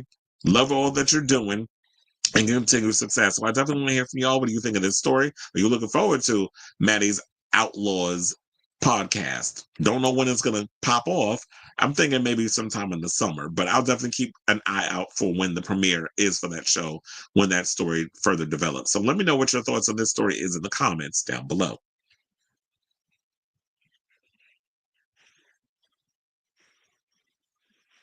Maddie is perfect for the podcast space. I think Sasha and Chappell are on the episode together. Are they? Because, well, we'll have to see. Because I don't know. They say like the premiere guests are Tina Knowles and then Chappell Roan. So we'll see.